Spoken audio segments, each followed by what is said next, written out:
everyone. Welcome to Hyperspace on the Dark Matter Radio Network. I'm your host, Solaris BlueRaven. I want to thank everybody for tuning in this evening, and a special thank you to webmaster and producer Keith Rowland.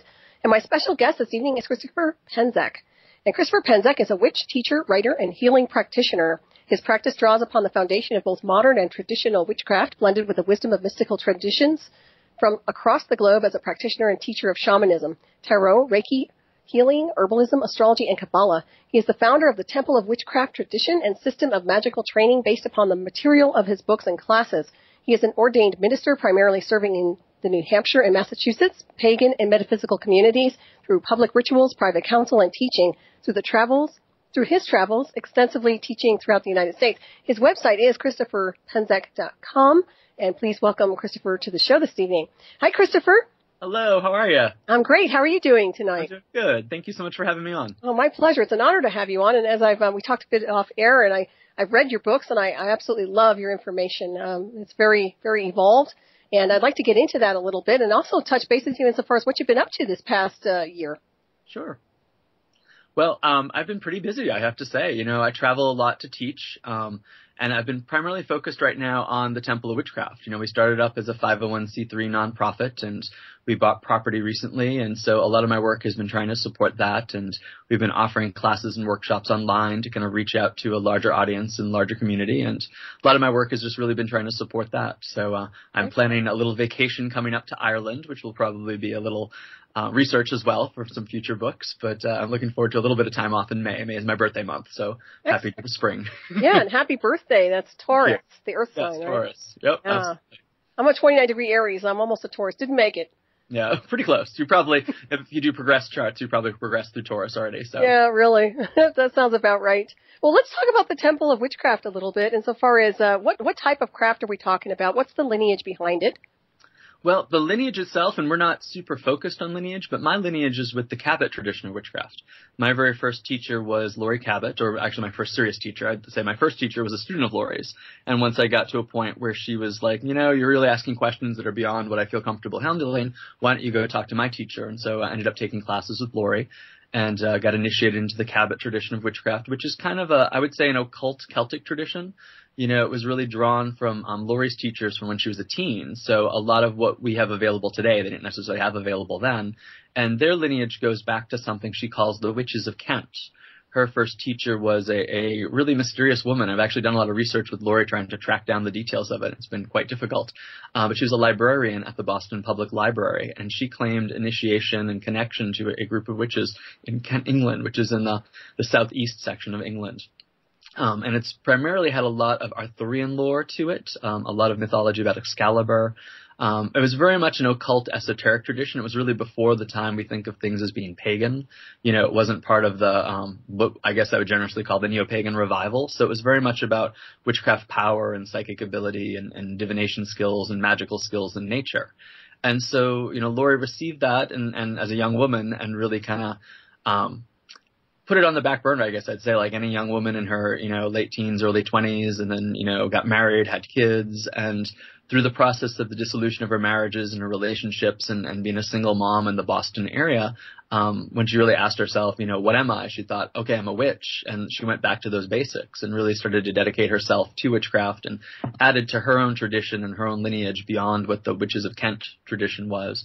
A lot of the science of the craft, a lot of the occultism that tries to fuse it with, you know, why as modern people should we believe in magic and should we believe in psychic abilities? And she had fleshed out a lot more of the Celtic material and, you know, really kind of borrowed from wherever she could get information. Because, you know, at that time it was just like the first startings of the book. So anything she found from Wicca and Gerald Gardner and things like that, if it fit, she would, you know, add certain things to it and just discard others.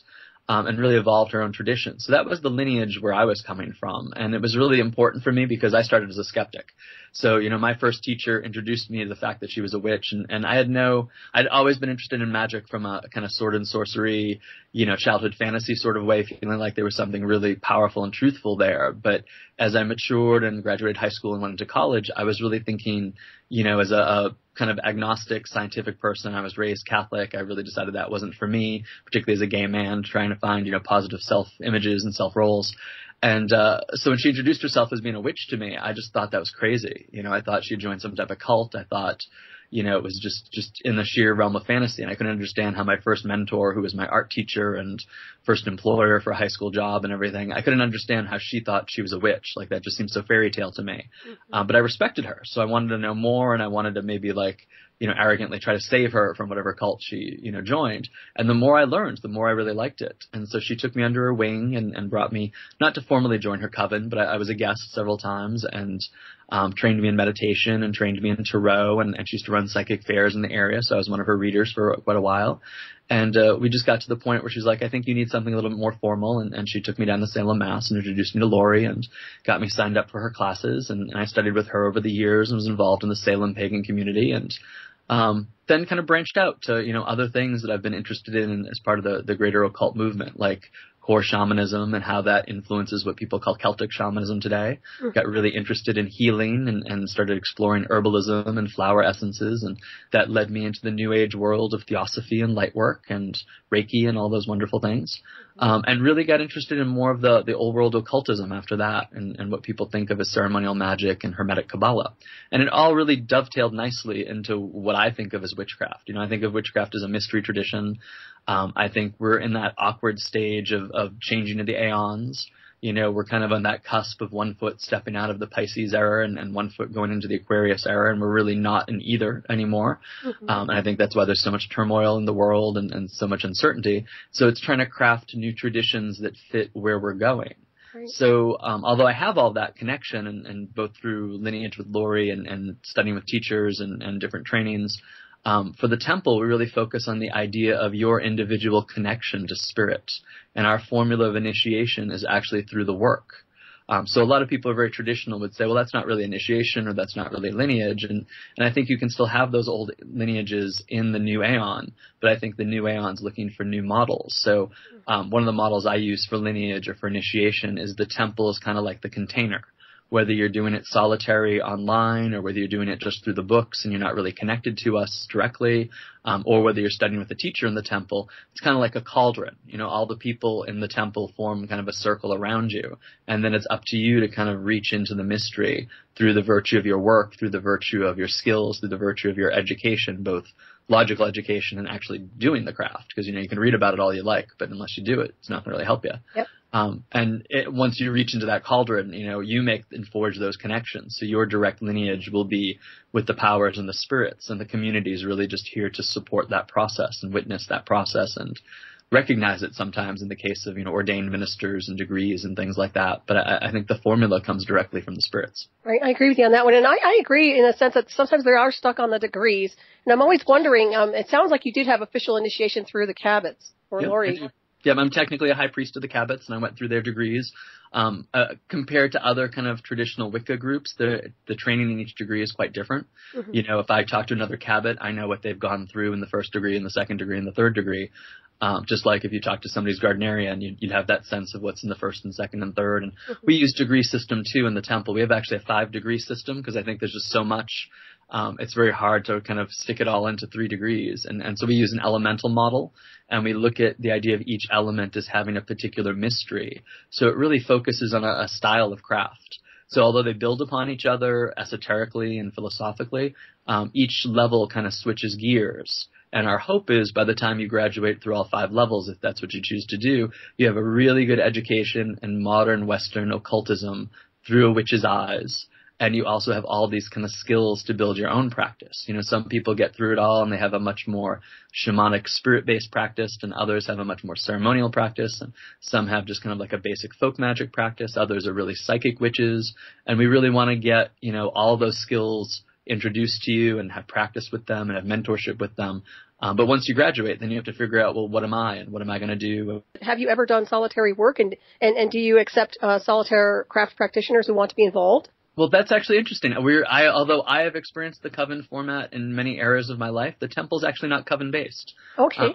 That has been one of our, I think, strengths but difficulties, because a lot of time people are looking for covens. We're actually class-based. And even the Cabot tradition, I think that's what influenced me. It was very educational model. You took a class, and there was a very clear delineation of what was in the class and what you're going to be taking in the class. And it was very much the cunning man or cunning woman service model of, a gift for a gift, and you come in. So it was very the boundaries were very educational. And if you fulfilled all those boundaries up into the third level, you could graduate from the class and kind of get a, sense of certificate of completion for the class. And it was only if they felt you were spiritually ready for initiation would they initiate you in the third degree, which the Cabot tradition really only has one. It's kind of like the fairy tradition. There's really only one initiation to it. The rest of it's really kind of based on the work.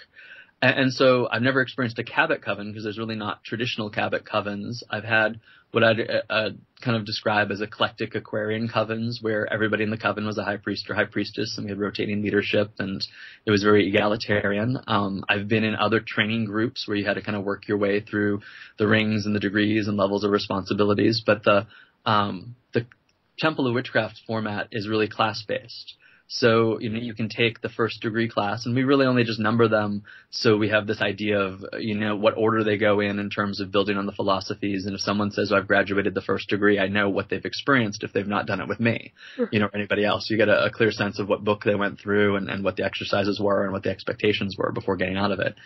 But anybody can do it. So if you have a solitary, I believe there's the spiritual kind of nexus of the temple. So if you just work your way through the books, I think you're spiritually connected to those things. But at the same time, we're running a terrestrial organization with terrestrial goals in terms of land and community and public service that doesn't really confer a legal association with us, or it doesn't really prepare you for ordination because we need to kind of observe you going through the process. Right. But, many people are like, I hate organizations. I don't really want to be a part of that. I don't want to be administered. I want to do it on my own way. More power to you. That's why I put it out publicly. And that's why I tried to get all the information out for you and the CDs and all that. Do it on your own way. If you want to combine it with something else, follow your own path. But for people who want to work with us, we offer both in-person and distance classes through an online format. And, some people practice together with other temple members. Some people practice together with non-temple members, but might introduce some of our things and work in an eclectic coven format. Mm-hmm. Some people, just really work in the main body of the temple and come to public rituals and moons, and others, do solitary stuff and just do the studies of it. So it's pretty open-ended for wherever your heart's at, that you can kind of practice in the system of it and really be able to do, follow it the way you want to follow it. That's awesome. I really like that idea. And I've been through a lot of different ceremonies and rituals. Now, when you guys do a gathering, obviously you are conducting a ritual together as a group, even though you're not officially called a coven. Is that correct? Yep, that is true. Okay. And so we'll have different people or different priests and priestesses hosting the event. Mm-hmm.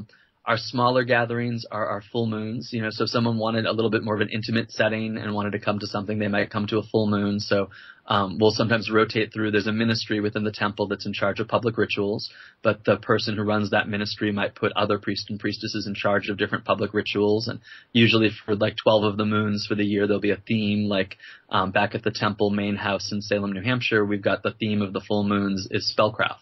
So the head minister that runs the full moons, she's inviting in different teachers from the temple to teach a different type of spell technique. So I think the last one was on sigils in the chaos magic tradition. My partner Steve was the one that helped host that. And so it gives people, and you don't have to necessarily be a member of the temple. You don't necessarily have to be a student. You can just kind of come and experience that directly. Although, most of the people who show are usually involved in the temple on some level. And then we do larger public events for like the main community through the 8 Sabbats. So we'll have to rent a space for that because our local space at the moment, we're hoping to raise funds to be able to open up our barn space and build a stone circle back in the woods and all that good stuff. But we've only been here for a couple of years now. So at the moment we rent a town hall and we have a space that can accommodate up to 100 people, and usually somewhere between 50 and 100 people show up for the big Sabbats, and those are completely open, and we have no expectation that people coming to that are trained in witchcraft in any way. And often people bring their family members, so if a student wants to expose their family to what's going on and see what they really do, they might come to one of our main Sabbats. And of course, like any place else, Beltane and Samhain tend to be the big Sabbats that everybody comes out to, and some of the other ones are a little bit smaller. And we do a big festival for our summer, for our harvest festival for Lammas or Lunasa, and that's a 3-day event that happens on a farm, and that's a way for a lot of distance members to come out.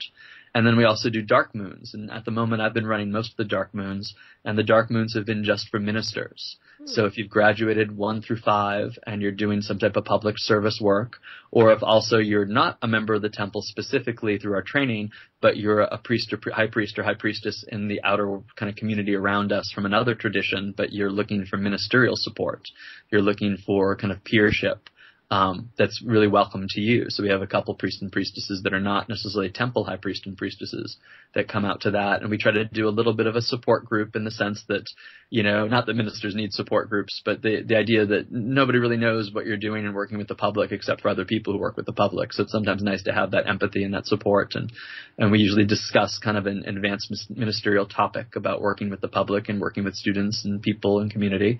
And then we do what I would call an advanced teaching in the temple's theology, and then we'll do a ritual based on that teaching. So it's a kind of good way to get support with like-minded people who have training. So we try to offer things in all different levels. So, whether you're an advanced practitioner, you've got space. If you're brand new, you've got a space. If you, just want to come to a ritual and check it out, you got a space. And, there's higher education for people who've done a lot of things. That's wonderful. Yeah, I really like that.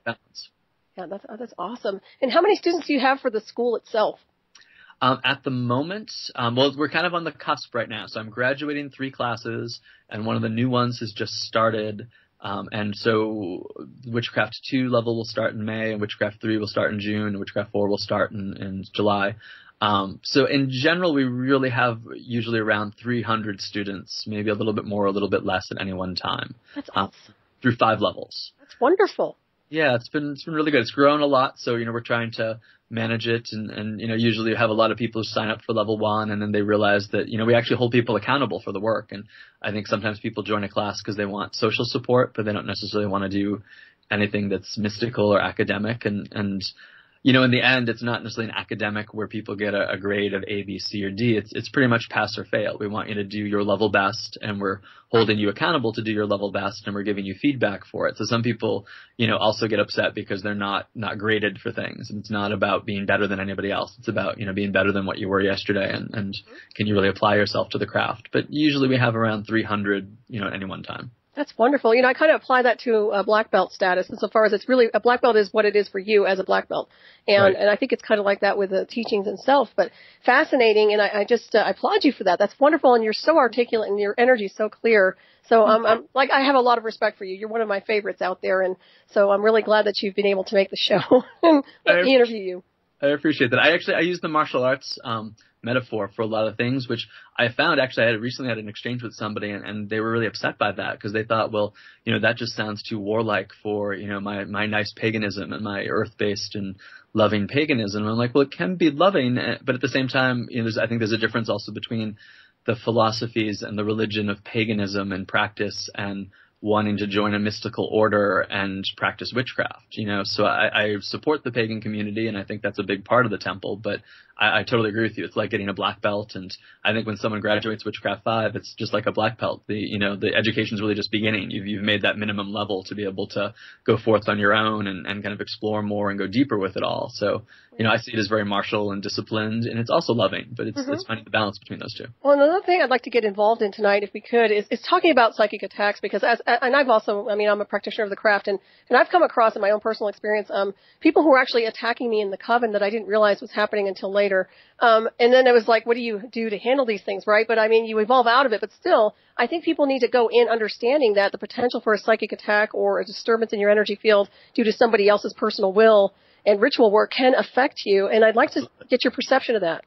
Absolutely. I was asked recently on another show if I believed in curses, and I was like, that's kind of like asking me if I believe in gravity, I think it's a very real phenomenon, but I think it's not always what people think it is. There's when we label something as a psychic attack or we label something as a curse, it's such a wide range of phenomenon. Mm-hmm. And I think any magical group or even the larger magical community of people that you're not in a direct relationship with is this great cauldron of education and exploration, both for the good and the bad. I've learned some amazing things from people who are quite awful, and I've learned some amazing things from people who are quite unconscious, not because they wanted to teach those things to me, just because I was forced to because of the circumstances.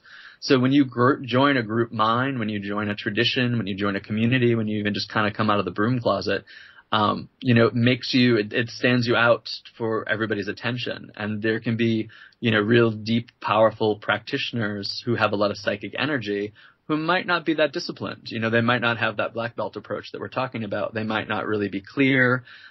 They might be going through their own stuff. I remember actually hearing a really great thing about a Tibetan Buddhist tradition.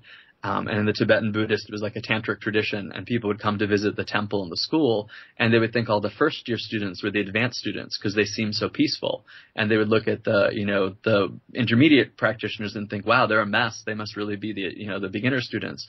But it was usually the more, deeper intermediary students that are going through their stuff. And when you're going through your stuff, you can be projecting things unconsciously. You can be projecting things consciously. You could be really deeply immersed in ego and do things that, you normally would not do, or it can really set you off the rails. And so I think the same thing happens when we join covens, when we join orders, when we just kind of make ourselves known in the community. You can become a target for people unconsciously. If people project a lot of stuff onto you, and they may perceive that they have a particular role with you that they've not expressed and that you've not accepted, and when you fail that role, they can get really upset with you, and that anger and that upset is a psychic energy, and that can be directed towards you, even if that wasn't their intent. Their intent wasn't to harm you, but it affects you. It throws you off your center. It throws you off balance. You can feel it. You have to spend time kind of clearing it and dealing with it. And then you get the practitioners who know what they're doing and might not have been taught particular ethics, or might disagree with those ethics, or might feel even with their ethics that they're justified in doing something. And when they direct that towards you, that's even kind of more specific, because it's like taking conscious aim. Mm-hmm. And we've got to be able to deal with those things. So a lot of it is, the more you're in your own practice and the more you're in your own path, the harder it is for somebody to pull you off of it. I think of finding your true will and your true purpose is kind of like entering into a groove on a record. Once you've kind of got that groove, it's hard to skip it. Not impossible, but it's hard to skip it. Mm-hmm. If you don't know where your groove is, it's much more easy to be influenced and knocked around because you haven't kind of locked into that groove and locked into that place. But that's why, I think a daily practice is huge. Daily cleansings, just basic psychic hygiene. Mm-hmm. People will think, with the number of years I've been practicing and writing and doing everything, okay, if you're an advanced practitioner, do you really need to smudge every day? Do you really need to use salt and water every day? Do you really use your clearing and protection potions? But those basic arts of the craft, are so fundamental, and just doing them regularly means I don't have to waste a lot of time on other stuff that, once it comes up, it kind of naturally sloughs off you. If I wasn't doing those things, I think I'd take more hits being so out of the public. And I think once you write a book on psychic self-defense and protection magic, and like I did with the Witch's Shield, and people are like, oh yeah, well let me, show you something about this. And you become a target for that. So it's I love that book, by the way. I have that book. I love your books. I have quite a few of them on that. Yeah, well written. Thank you. Yes. Absolutely. Well, no, you're well said. I mean, I totally agree with you on that one. And I do think that, knowing thyself, as they say, is the key to the whole thing, is really knowing who you are as a multidimensional being. And also, to me, it's like a training exercise to some degree, even in the past, when I can consider going through some of the attacks I've been through. And, it's just kind of a mirror thing. You just kind of learn how to navigate around it. But I was curious insofar as what your take was, and I appreciate your feedback on that. Now, what about something insofar as, I know with the Hive Collective, when you're working with covens, obviously if you're not having the coven collective, it's not probably as saturated, but when you're dealing with covens, they usually like to bleed through their own personal entity-controlled energies. And that's what I've noticed with hive collectives and covens. Well, I think, I would divide it between coven, like collective consciousness, mm-hmm. and looking at what people might call the egregore, or the group thought form, or the group soul, and also the current of initiation.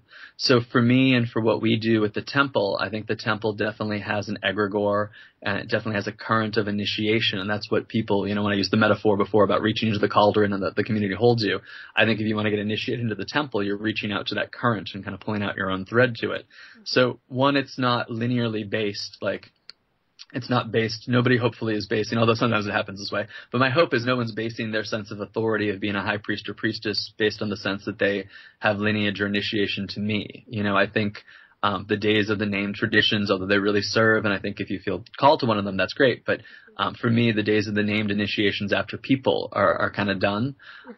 So it's not, you don't have that linear connection, because you got to think about if you trace your lineage back to whoever it may be, whether it be a Gerald Gardner and Alex Sanders, even Laurie Cabot, or in the ceremonial traditions to a Dion Fortune or Aleister Crowley or, MacGregor Mathers.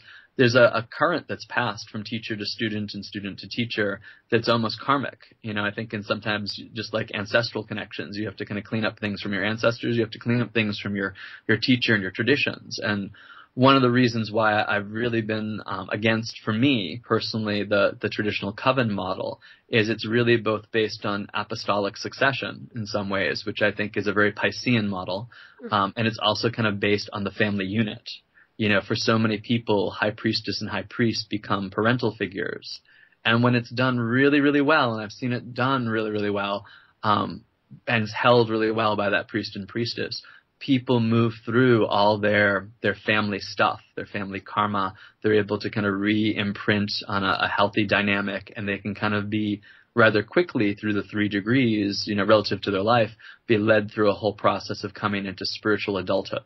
Mm-hmm. But the problem happens is I think a lot of priests and priestesses aren't aware of that or trained to do that, and they start doing the family dynamic of thinking, well, the coven is like my children, and if they haven't worked through their stuff clearly and they're not clear, then they project a lot of stuff onto their students and initiates. The students project a lot of stuff onto the leaders of the coven.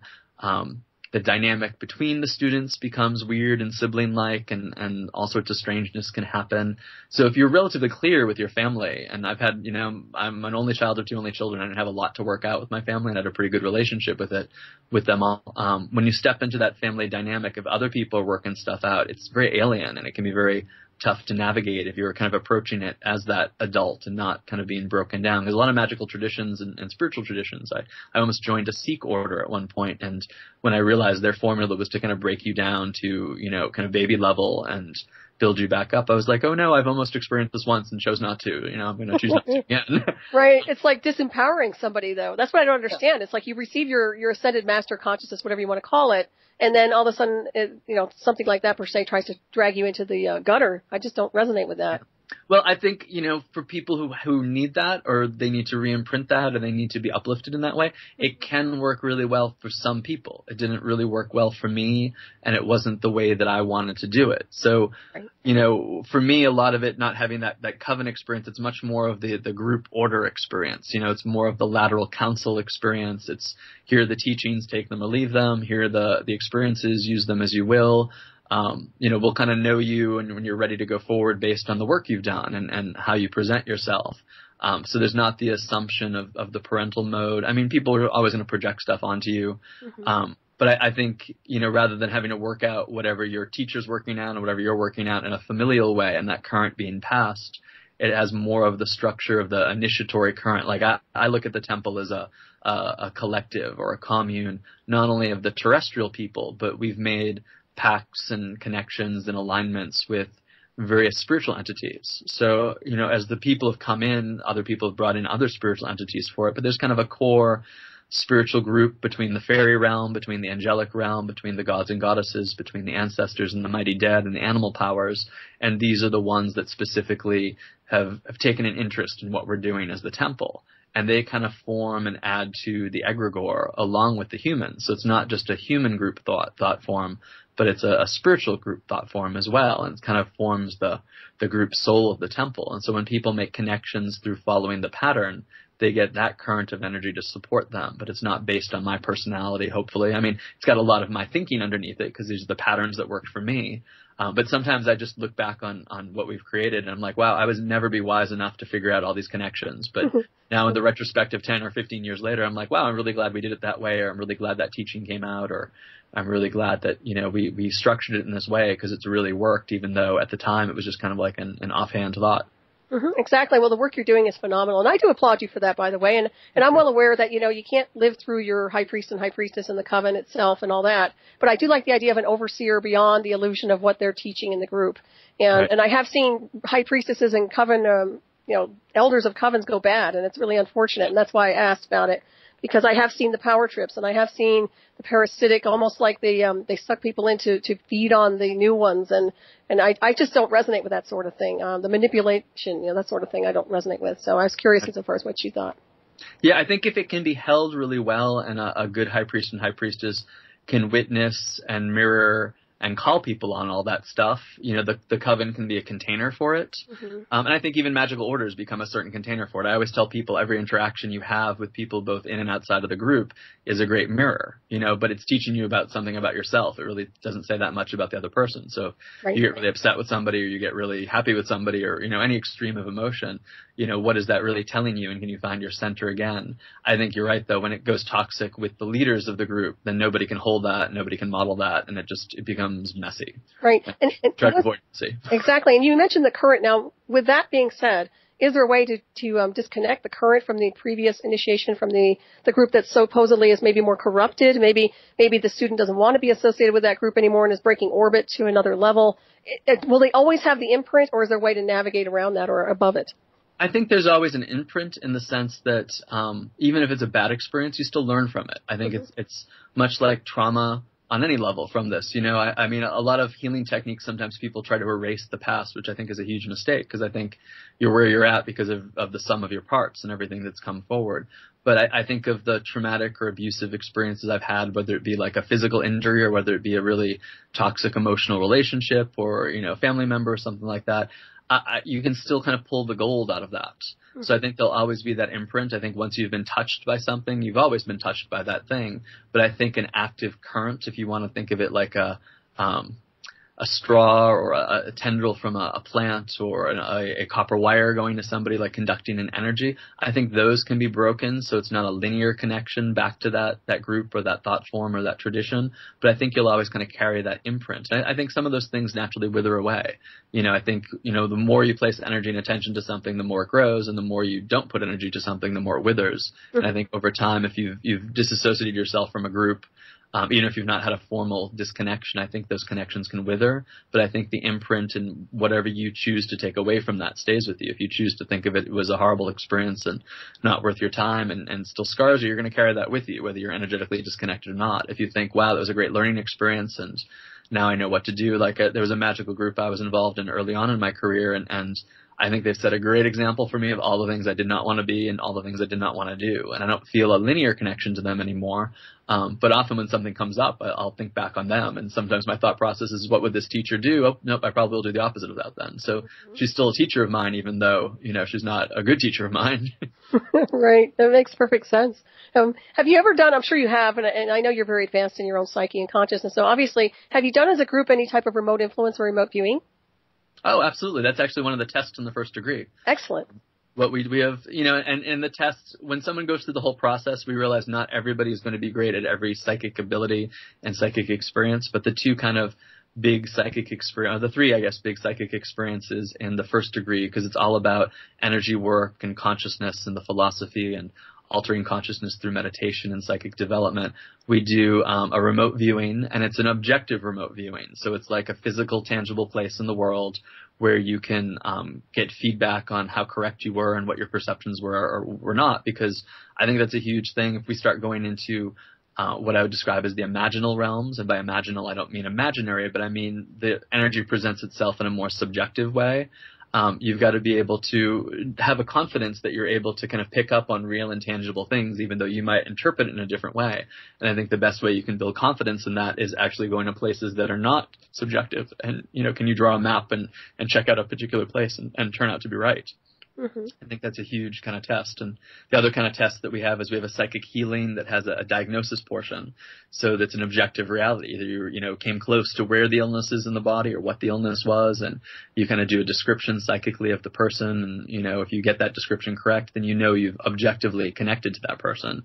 And I think it makes it easier to have confidence with the things where you might not get feedback. Mm-hmm. And then the last one is something on past life work. So we try not to get immersed and too distracted by past life work, but I think the idea of experiencing consciousness beyond this lifetime is an initiatory kind of trigger experience for people. But we save that to the end because that's the most subjective. So we try to build up skills that show an objective kind of psychic ability so you can trust the more subjective things. Right. It's such a multifaceted program, what you teach, and I love that about you because I've been around a lot of different types of witches that are very linear and not very expansive, and it doesn't matter what level they're at. I mean, literally, they're just kind of stuck in one little orbit, and what I see in you is this expansion that goes in so many different directions. I love that about you and your group and the work that you do. I really do. I think that's why I've always resonated with your books, because I'm very picky about what I read, too, pertaining to the craft. And I did want to ask you about Wicca in general.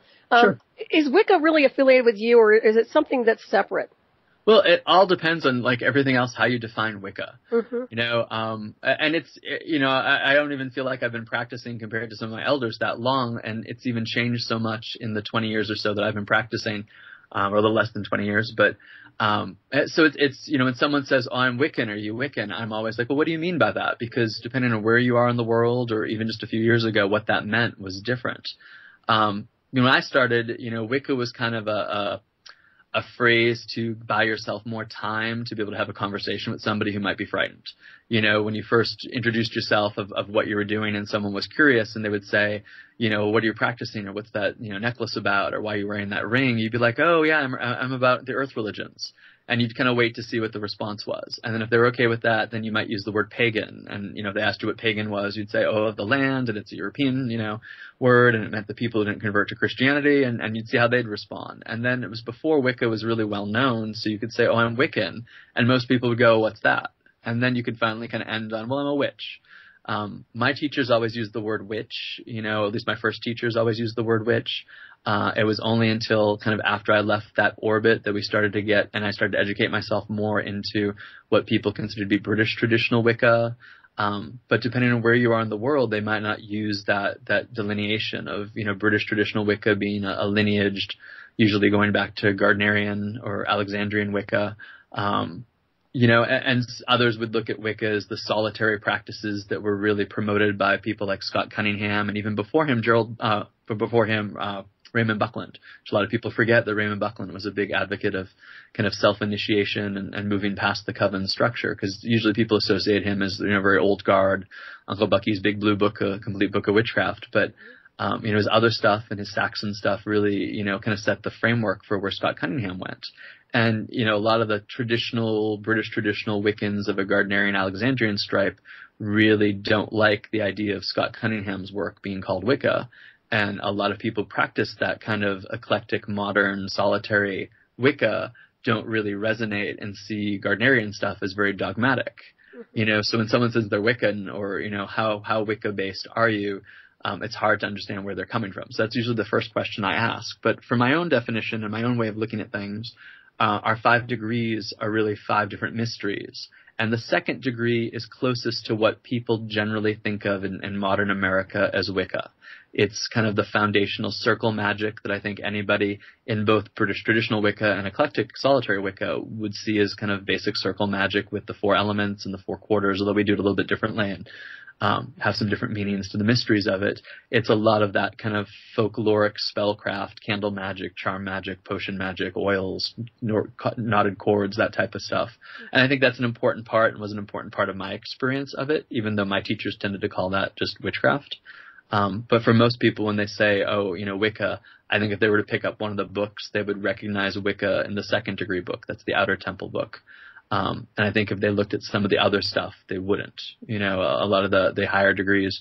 And in fact, we kind of have 2 currents going on. The 1st degree and the 3rd degree is much more free form, is much more, I don't know if eclectic's the right word I'd use it, but it's more intuitive. The 1st degree is more psychic development, and the 3rd degree is more spirit work through shamanic techniques. Mm-hmm. And then the 2nd degree is much more of the ritual of Wicca, the magic circle, the elements. And the 4th degree is much more the rituals of ceremonial magic and hermetic Qabalah. And then the 5th degree kind of puts them all together and challenges you to find your own practice within all of that. So that's, I guess, I'd say I don't shy away from the word Wicca if somebody wants to have a conversation about it, but Wicca is not the first word I use to describe myself or my practices. Yeah, I resonate with that also. I mean, I consider myself to be kind of like an old celestial kind of witch. I mean, one of the elders, I mean, not in the sense of, big rank or anything, but literally the old way. Just knowing through the old mystery school teachings, the ancient mystery school teachings, I guess. Right.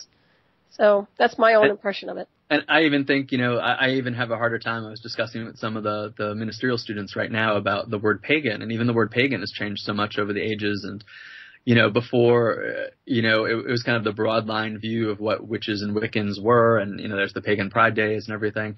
And as time has gone on, there's like this kind of philosophical movement of pagan, but not everybody who's pagan actually practices a form of magic or spirituality. They're just kind of philosophically pagan, and sometimes their philosophies run deep, and sometimes their philosophies are just kind of a basic, I like the earth. And then there's another kind of brand of the Reconstructionist pagans where people are often very religious, but not always super into the mystical or the occult side of it. For me, witchcraft is always going to be a mystery tradition. It's always going to have an occult side to it. And, the more people tend to say, oh, this is very earth-based, I kind of go back to that mystery school teaching of it really being star-based, and that we're children of the earth and the starry heavens, but our race is from the heavens alone, from the Orphic mysteries.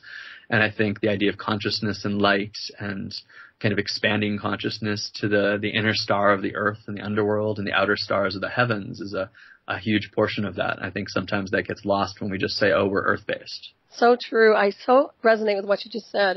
Yeah, thank you for reminding me, because it's really refreshing to hear you, by the way. It's hard to say. Sometimes people get really upset by that or think I'm saying that I'm being anti-pagan. I'm not. I think everybody serves, and you can do whatever you want to do and whatever works for you. I'm just happy people are finding things that work for them. Right. No, you definitely speak my language. No, you speak my language. There's no doubt about it. And I totally resonate with what you're saying. Now, when you talk about the craft, I look at it insofar as I'm wondering, do you think it's been watered down over the years through maybe, I don't want to say mindless rituals, but maybe something's been lost along the way, maybe a few pieces to the puzzle of the mystery schools. Have you noticed that at all? I know your teachings aren't like that, but I'm wondering if you've actually observed that throughout the collective of the mainstream. Yes and no. I think, the great difficulty of it is I think, in the Aquarian age, we think of things as, follow your bliss and follow what works with you. But I think the problem with that when you don't have teachers, training, and community is that we'll often shy away from the difficult parts. Mm-hmm. So, when people define witchcraft as all love and all wonderful and there's nothing scary about it and there's nothing confrontational about it, I was like, wow, your witchcraft is very different from mine. But if that works for you, who am I to tell you that that's wrong? But that's very different, I think, than those old-time mysteries, Mm-hmm. But I think, on the other hand, we've gotten access to so much. I even think of just what we're thinking of as the modern witchcraft mystery schools. It was primarily a fertility mystery. And I think now we've reclaimed the idea of the death and resurrection part on a much deeper level, the idea of reclaiming, witchcraft as having connections to a European-style shamanism, being able to make the comparisons to other Indo-European cultures and linguistics and understanding how God forms have changed and, through the migration across Europe, and can do comparisons to things in South America and Central America and parts of Asia, and seeing, that there's certain elements that are common to the human experience. We've just all called them different things. We've never really had such access to that. So I think that's a great blessing. And I think it's great for people like me who are always looking for, what are the common elements? What does that speak to people as modern practitioners today? How can we kind of reclaim this in a way that works for the greatest number of people? It gives me a lot of vocabulary. It gives me a lot of ideas and philosophies. It gives me an opportunity to compare things. Because, for me being the skeptic, I think I'm still a skeptic on a certain level. I don't believe everything works. And I think that's sometimes what gets lost is that, people think, do whatever you want, which is great. But at the same time, do what works. And a lot of people do what they want, but don't really see what works. So if you're doing the same rituals over and over again, and you're not changing, you're not growing, you're not becoming a better person, you're not becoming stronger magically or psychically, is that really working for you? If it's comfortable for you and all you really want to do is be comfortable, that's your choice, but I don't think it's equally effective. So I think part of it's looking to see, I always look when I'm going to study with a teacher or read someone's books or whatever it is their evolution through the process. If they're still saying the same thing 20 years later, although the core ideas won't change, if there's not a growth to it, then if they're not growing, why do I expect to learn their material and for me to grow? Yep. I agree with you on that. Now, I wanted to talk a little bit about, I hear this all the time, and I know you probably have too, but everything is associated with light or dark magic, and of course the black magic is huge when it comes to a lot of people who have a lot of fear. Now, how do you define this magic in general? Is it more of a neutral magic for you, no light or dark? I think of magic in terms of operative magic is like electricity or, any energy source. It's really based on the intention. And the intention in the end is what, the result is. And so I think we're also not only responsible for our intentions around things, but we're responsible for the results around things. You can intend all sorts of wonderful things. You can intend to drive somewhere and to be careful, but if you turn out not to be careful and you run somebody over, you're also responsible for the result of your actions. I think magic's kind of the same way. I think we start out in the teachings by telling people to focus on the highest and deepest good, for correct and for the harm of the correct and good of all, harming none. And I still, people say, well, technically you're Wiccan because you teach the Wiccan read. And I think, in the most foundational idea of a read is common sense. A read is kind of good advice. Mm-hmm. So we teach people that good advice. And then as you kind of progress through, we start talking about what are the deeper implications of that? And, really, is it possible to live in the world and harm none? No, it's not. So what does this really mean? Do the least amount of harm, do the most amount of good, be as clear and conscious in all your choices, and take responsibility for the results of all your actions. That's really what I think, a witch does. And I think that's really what the read points to. But when you're starting somebody out who's never heard anything about witchcraft, and they're just learning how to use psychic power and they're just learning how to cast a spell, I think it's good to have those training wheels.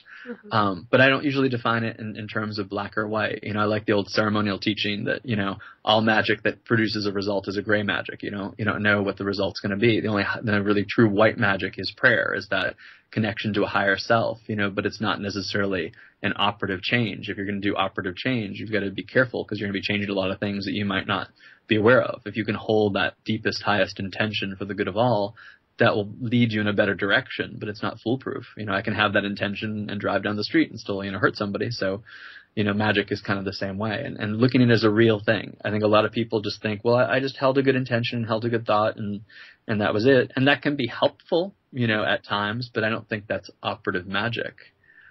So I think it's the end result, you know, you got to really hold yourself responsible for. I totally agree with you. Well said. Yeah, I hear that a lot with you know, everything's a black magician.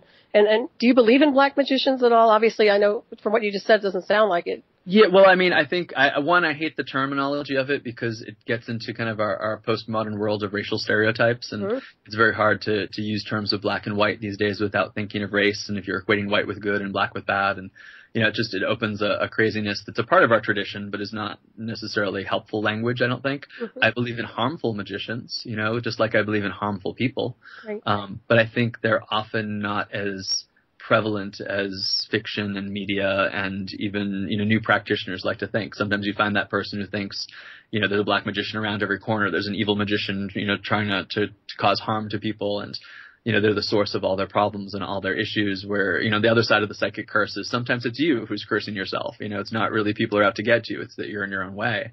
But, you know, I think there's harmful practitioners just as there's harmful people. I think the worst ones are the ones who think that they're doing good and think that they're justified, and are throwing around a lot of power, and don't give it a second thought because they don't necessarily, you know, think that they're doing something wrong, even though they're causing havoc and causing chaos and causing harm to people. In the ceremonial traditions, there's this idea of the and again, I hate using that word, black magician, but the fallen brother or the fallen adept is someone who's, you know, just about to reach that level of enlightenment, and they fall into the abyss. They kind of mistake knowledge for enlightenment. And I think that happens too. I think, you know, a lot of people really get enamored by the sound of their own voice, and they get enamored by what they think that they know, and they stop really progressing and they stop serving. You know, for me, I'm always looking for someone who's seemingly advanced of how much good are they doing in the world. And it doesn't have to be a big organization. It doesn't have to be, you know, something super public. But if they're bringing in more blessing to the world, I think that's a good sign that someone's on the right path, that someone's bringing in unnecessary destruction, because sometimes destruction is necessary too. Sometimes the person who stirs the pot is really doing us a service, but if they're doing so with malice, if they're doing so with harm, if they're doing so with fear, you know, then I find they're more suspect. I agree with you so much on this. It's really amazing. You're so wise. I must say, what a pleasure it is to interview you. I don't even think you realize how evolved you are. Maybe you do, but you know, just on the path. There's people I talk to that I feel are much smarter and much wiser than me, and thankfully they take my phone call when I have a problem and ask a question.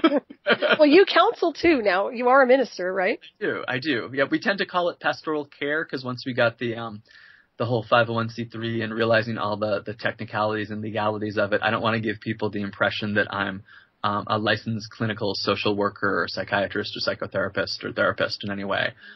So I'll do spiritual counsel originally through, you know, things like divination and tarot, and try to make it very clear it's spiritual and it's not necessarily psychological. But as the temple has grown, I tend to refer it more to pastoral care, because sometimes the care is just really being able to be present with somebody and listen to what's going on with them and offer suggestions. And another big part of my practice beyond the divination is doing kind of energetic healing work and herbal healing work and magical healing work with people. But it's always trying to make it clear that sometimes you need a good psychiatrist, and I'll work with the psychiatrist. But if you're in an area where you need something that's a little bit more clinical, I think you need to get that set first before you start doing the magic. I totally agree. Well, a lot of people I think are fractured, not all, but I've encountered fractured people psychologically who get into the occult or mysticism and kind of get lost. Now, I wanted to talk a little bit about entity possession, and if you've actually witnessed this insofar as, you know, regular drawing down is one thing, but actually entity possession where people are actually can't shake off an entity. You know, I don't know if I'd call it entity possession that I've had a lot of experience with, but I would call it entity attachment. Okay. You know, I think there's different levels of non-human entities or discarnate beings that can attach to the the energy field. Some of them don't attach. Some of them have what the old occultists would call the immortal psychic vampire, which is not to disparage friends of mine who identify as the ethical psychic vampire, because I think that's a growing and, when done well, really wonderful segment of the occult community that's growing. And for people who are kind of freaked out by that or don't know what I'm talking about by that, I would refer them to the author Michelle Belanger and her Psychic Vampire Codex, because I think she's an amazing example of the growing psychic vampire community done in an ethical way, and looking at the vampire archetype as a healing archetype, much like we look at the witch archetype in that same way. But there's sometimes spirit bodies that will feed from people and they don't get attached, and that's what they usually call the immortal psychic vampire, the discarnate psychic vampire. And once those happen, people usually tell you about the traumatic experience. I think it's really linked to a lot of people's sleep terrors and feeling a pressure on their chest. But it usually doesn't repeat because the entity is smart enough not to get stuck anywhere, because then it can't be removed, you know. Other ones, you know, that tend to have a little less intelligence behind them tend to attach to the aura. Some of them are the kind of equivalent of parasites. You know, they're not malicious, they're not evil in the way people want to talk about them, but just like you wouldn't want worms, you know, you're not going to want these kind of parasites to them, and people can have what are called intrusions and obsessions, and they help disconnect you in some ways from higher spiritual guidance. Mm-hmm. They're really kind of intruding on that natural flow from, you know, your higher subtle bodies. And there's shamanic techniques to remove those. There's flower essences and herbal techniques that are particularly helpful for people. I've not really seen any cases in my practice of true full-on possession, like, you know, our images of exorcist kind of things where the person was not consciously there and the entity was consciously there. I've seen that happen in trance kind of possessory work in a ritual setting, that it had a beginning, middle, and end, but I've not seen that as a day-to-day phenomenon. Usually what happens is a person's overshadowed by a psychic entity, or it's kind of attached and feeding off of them in some way. And shamanic energy techniques, shamanic journey techniques can be helpful to remove those things, but you then have to fill the space, because there's a reason why that person kind of was susceptible to that entity. So you have to build up their life force, you have to build up their sense of boundary. I use a lot for that the flower essences of wormwood. Wormwood, and on an herbal level, is a vermifuge, and so it casts out vermin. But on a psychic level, it helps call good spirits when it's time to call good spirits. But if you have bad spirits attached to you, for lack of a better word, it helps make you toxic to them, so they don't want to stay on you. And you can kind of send them on their way and hopefully bring them to a different level that'd be more appropriate for them. And I also use yarrow flower essence a lot, because yarrow helps strengthen the boundaries. It helps seal holes. You know, if we're fractured in our daily life, if we've had a conflict with somebody and, you know, we're not really aware of our energy, we can kind of leak, you know, and it's kind of like blood in the water. Sometimes entities will just be attracted to that because everything's looking to eat, everything's looking for life force. And, you know, sometimes they'll take on personas that seem malicious or seem demonic. But I always use a nature model. You know, I think things that would be called in ancient days as demons or, you know, demonic spirits are much like parasites and pantheogens and predators, you know, but they're not evil any more than a rat or a cockroach or a lion is evil. You know, there's appropriate places for them and there's inappropriate places for them. And, you know, I don't want them in my energy field, but I know they serve a purpose and they break down things. And, you know, sometimes illness serves a purpose in a person. So sometimes a psychic parasite can serve a purpose in a person, but sometimes the purpose is understanding it and letting go of it too. Right. Yeah. It's a busy universal highway out there, as they say. So when you talk about the wormwood, now, is that ingested through a tincture? I'll actually use the most safest form of it for me, is flower essence. Okay. So a flower essence is a solution that's made from soaking the flowers in water and sunlight and preserved with a little bit of alcohol. But it's almost like a homeopathic preparation that has very little chemical to it. So people who might be on other medications and things, they're going to get, in essence, if you're a scientifically inclined flower essence person, you'd say it's the vibration of the plant.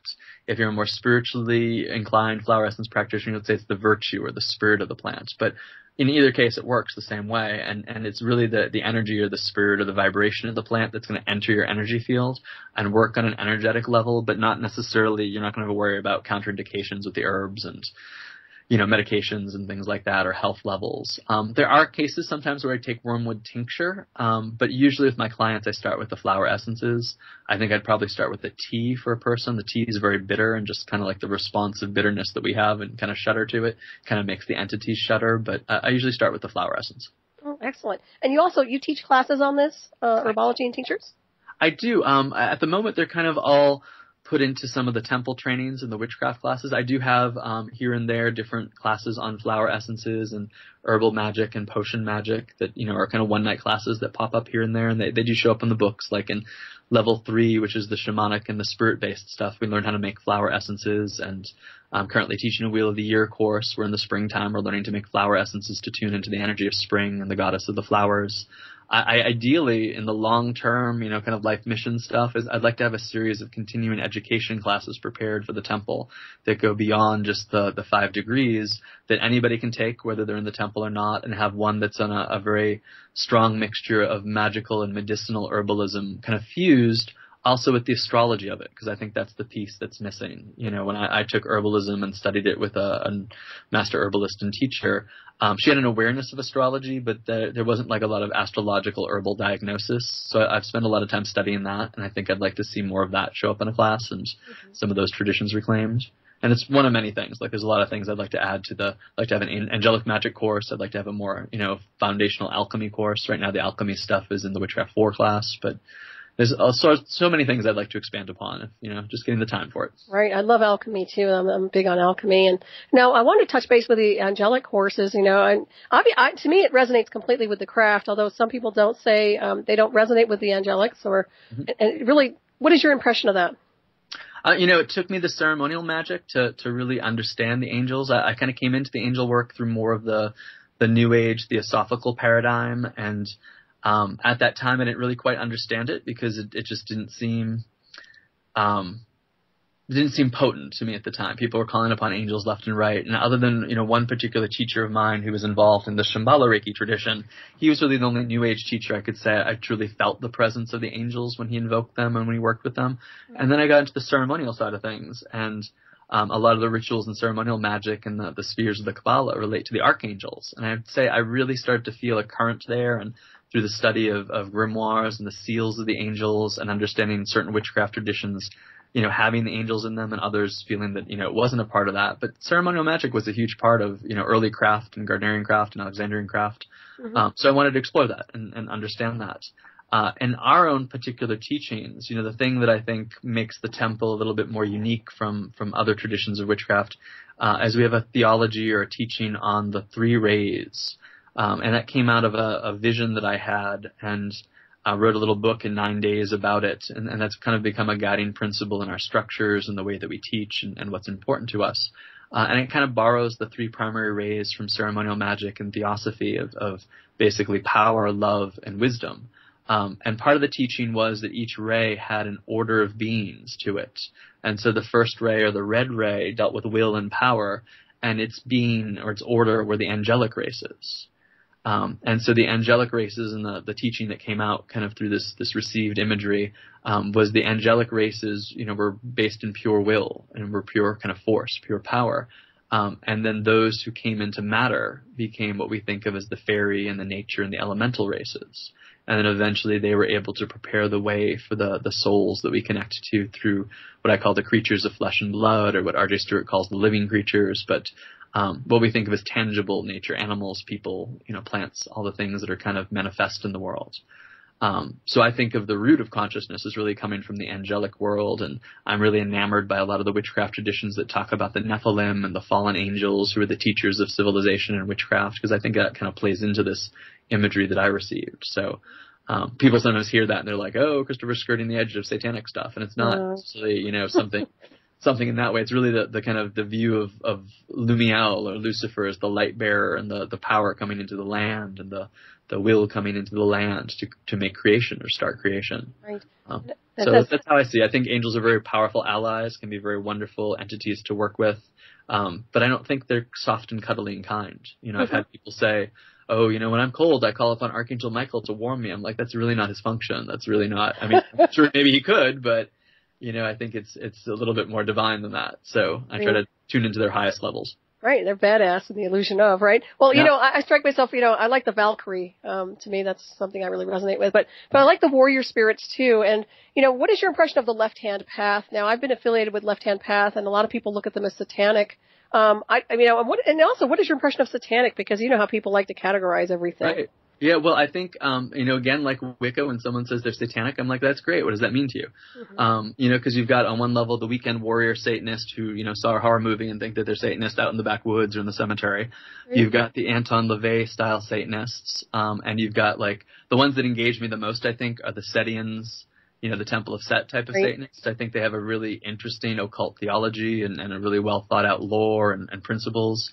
One of the high priests of the Temple of Set, Don Webb, has written really some amazing books, but the one that really influenced me the most was his 7 Faces of Darkness, and he has a 7-stage initiation pattern, which he specifically thinks is left-hand path, but I think it really stands for initiation for anybody, and I kind of take some of those ideas and expand upon them in my own way in the Living Temple of Witchcraft, because we do a 7-fold initiation system in that, and I think he adds an insight that is not often talked about how people can fall back asleep and wake up and enter shocks, and his whole process, I think, was really, really brilliant. So that's the kind of left-hand stuff that I find the most interesting. Although, some Satanists, whether it be Anton LaVey or Temple of Set, have been some of the most lovely, nice people that I know, and totally dismiss the whole idea of what people think of as a Satanist, or, what I really like about them is you kind of always know where you stand with them. Things are always very clear, and as long as you're clear, they're clear, and it's sometimes less messy than some of my friendships in the pagan world. So I'm very, open to meeting people with where they're at, and as long as they treat me well, I treat them well, and it's all good. But I think the Setian philosophies are the most interesting about it. And so to me, that's, the epitome of some of the left-hand path stuff. And someone asked me, are we a left-handed path tradition or a right-handed path tradition? And if you really get into the philosophies of everything, it's interesting to think of things like Wicca, both the eclectic and the initiatory forms of it would really be defined as very right-hand path, union with the goddess, union with creation, and a lot of very new age things that people think of as very white light and fluffy. If you get to the roots of them, if you look back on Theosophy and Madame Blavatsky, although she would probably never call herself left-hand path tradition, the whole ethos of the Ascended Master is a very left-hand path tradition, self-deification, eventual union, but a big step of it is that kind of separation and self-deification that I think is hallmark of the left-hand path. So when I've been asked by students, well, are we a left-handed path tradition or a right-handed path tradition? It sometimes seems like we're, right-handed path publicly, but are we left-handed path privately? And often it's joked that I'm a secret Luciferian in some ways, which I don't think is such a secret. I think the idea of the light bearer, whether it's Lucifer or Prometheus, is a huge part of my mythology. Mm-hmm. I'll tell people, I have a musical background, and the best musicians I know have to learn how to play with both hands. Mm-hmm. Absolutely. Well, as I say, Lucifer consciousness ascended a long time ago, but I don't think people realize that. But yeah, there is this, I think a lot of it has to do with religious programming, honestly. And I mean, it's really fun to talk with people, and, people will be very fervent and talk about how the story of Lucifer is in the Bible. And I'm like, okay, point to it. It's not there, and all of our kind of conflations of Satan and Lucifer and Iblis and Shaitan and the serpent and the beast of the apocalypse and the Antichrist, all those are all separate things. Mm-hmm. And if you start to really dissect some of the fundamental assumptions we have, you realize, well, if those were wrong, maybe other things were wrong. And so much of the Lucifer mythology that applies to witchcraft is very related to Venus, and, the morning and the evening star, and the goddess Venus and Astarte and Ashtoreth, and it has that kind of feminine association, and anything that deals with the misunderstandings of darkness. If you look at the archetypes of witchcraft is usually about bringing the light into the darkness, but not fearing the darkness. And I think people forget that a lot. Right. Well said, indeed. Now, have you ever encountered any challengers from the religious sector? Anybody who's, religious fanatics ever bother you? Not knock on wood, not so much there. We've had, some things. I was attending, I want to say it was either the Pagan Federation or Witchfest in England, in Croydon. And it was awkward because we had not only protesters outside of it, not that they were specifically protesting me, but protesting paganism and witchcraft in general, but they were all staying at the same hotel that we were. So you'd have these awkward things where, the protesters would have these sandwich boards of, God hates you and all that. And we're riding the elevator together. And it was kind of interesting because in typical British charm, they were quite charming in the elevator. I'd be like, oh, can you press the 4th floor? And they were like, oh, certainly, chap. So it was interesting. I'm like, did they realize we're the witches they're protesting? As we do more public stuff, particularly at the Temple of Witchcraft, the temple has owned and bought property several years ago in Salem, New Hampshire. Which is my hometown. It's where I grew up. It's where most of my family has been. And it was interesting because, we're pretty quiet. We do our own thing. We're open to people who are seeking for us, but we're not a political organization. We're not trying to make a grand stand. We're not trying to necessarily change the community that we're in. Although it's interesting, a lot of people who are not witches have come to us when they've had problems or issues or needed help on some level. So I find that's very much a fulfillment of the traditional role of the cunning woman or the cunning man, kind of living on the edge, but people would come to you in need. But we had to go in front of the town board to get a parking lot approved. Like, I naively thought, seeing, some other businesses and organizations in the town and local towns, that, we could get away with a dirt parking lot and, have people come in and open up the house to classes, and that the house could be owned by the temple, and eventually we'd raise money to, put in sewer and water and heat and air conditioning to the barn, and we'd work the land and have, outdoor spaces for ritual. But it could be kind of a slow process. So we get in and we find out that to be held by the letter of the law of the town, we need a parking lot with X number of handicap spots, and it needed this type of lighting for it at night, and it needed this type of drainage to not interfere with the main street out front of us. And so we had to kind of make a public announcement to the neighbors of, hey, we're the Temple of Witchcraft. And not that, we introduced ourselves to most people, but there had to be an announcement in the paper and letters going out to people on the street. And one of our non-abutting neighbors was the one who was probably the most upset with us, and insisted it was not a religious thing. He was insistent that it was about us changing the street, because we're in a residential area, but we're in a residential area that has an entrance to an industrial park, a theme park like a Six Flags type of thing, a water treatment place, and like an independent Subway shop, sandwich shop. So, it's residential, but it's a 2-lane, solid yellow line, busy street. So, it's as non-residential as a residential space can be. So, we thought we'd be fine here. We don't think we're adding to the traffic. It's about 5 minutes from where our old office was. So it's not like we're bringing a lot more people into town than we were bringing. And we had to deal with that whole kind of public setting. And we had to deal with the, protests of that. And it wasn't huge, but it was interesting to see, like, the local media would come in and interview us, and to our faces, it was very wonderful and nice, and they, chatted us up. And I would think the interview went very well, but by the time it was done with the editing room floor, I'll do the interview in the afternoon, and then we'd see advertisements, or someone would call us up and be like, did you see what they're running on Channel 4 for you? I'm like, no, what is it? And, the commercial is like, witches move into Salem, neighbors up in And I'm like, wow, that was so different from what I just experienced. And, the interview would go fine, but it was the 17 commercials running up to it that made it sound like we were sacrificing babies in the backyard. And I never said that, but it was like, what is going on here? Neighbors have concerns. I'm like, well, I've invited all the neighbors to come over if they wanted to talk to me. Nobody did. We finally got a group of neighbors to come over. We had a little party the day before Halloween, the first year we moved in, and we invited all the abutting neighbors over and their families and kids, and had, party and snack food and candy and all that. And got to know people. And for the most part, it was really good. But one neighbor came to us who's turned out to be probably our strongest ally here. And she turned to me. She goes, so when are the witches showing up? And I'm like, what do you mean? She's like, well, I don't see any witches here. When are the witches showing up? I'm like, honey, you're surrounded by them. She's like, you all seem like nice, normal people. I'm like, yes, that's the point. Not that, witches don't have our esoteric and occult sides, and not that we can't be dangerous, but we're people. And she was just blown away by that. And then later on, we're, doing some yard work, and she came over to say hi. And she's like, I've been thinking about it. And, when I look at that house, it's an old Victorian house with a turret, like a little witch's hat to it. And she's like, it looks like it should be the Temple of Witchcraft, don't you think? And I was like, yeah, that's why we bought it. Well, that's great. That is so funny. People are so spooked sometimes. You have to wonder what kind of programming they've been subjected to as children or something. But yeah, that whole thing about the witch, and it's kind of amusing. But at the same time, it can be frustrating, I'm sure. Yeah, it was, part of it I feel is our mission to educate those who want to talk. Mm-hmm. We had one neighbor, we dropped off little baskets for in bulk the first year we were here, and for Yule, and just like, kind of what, it was interesting. Nobody gave us a welcome anything, but we, gave like, hey, we're in the neighborhood, welcome, thanks everybody.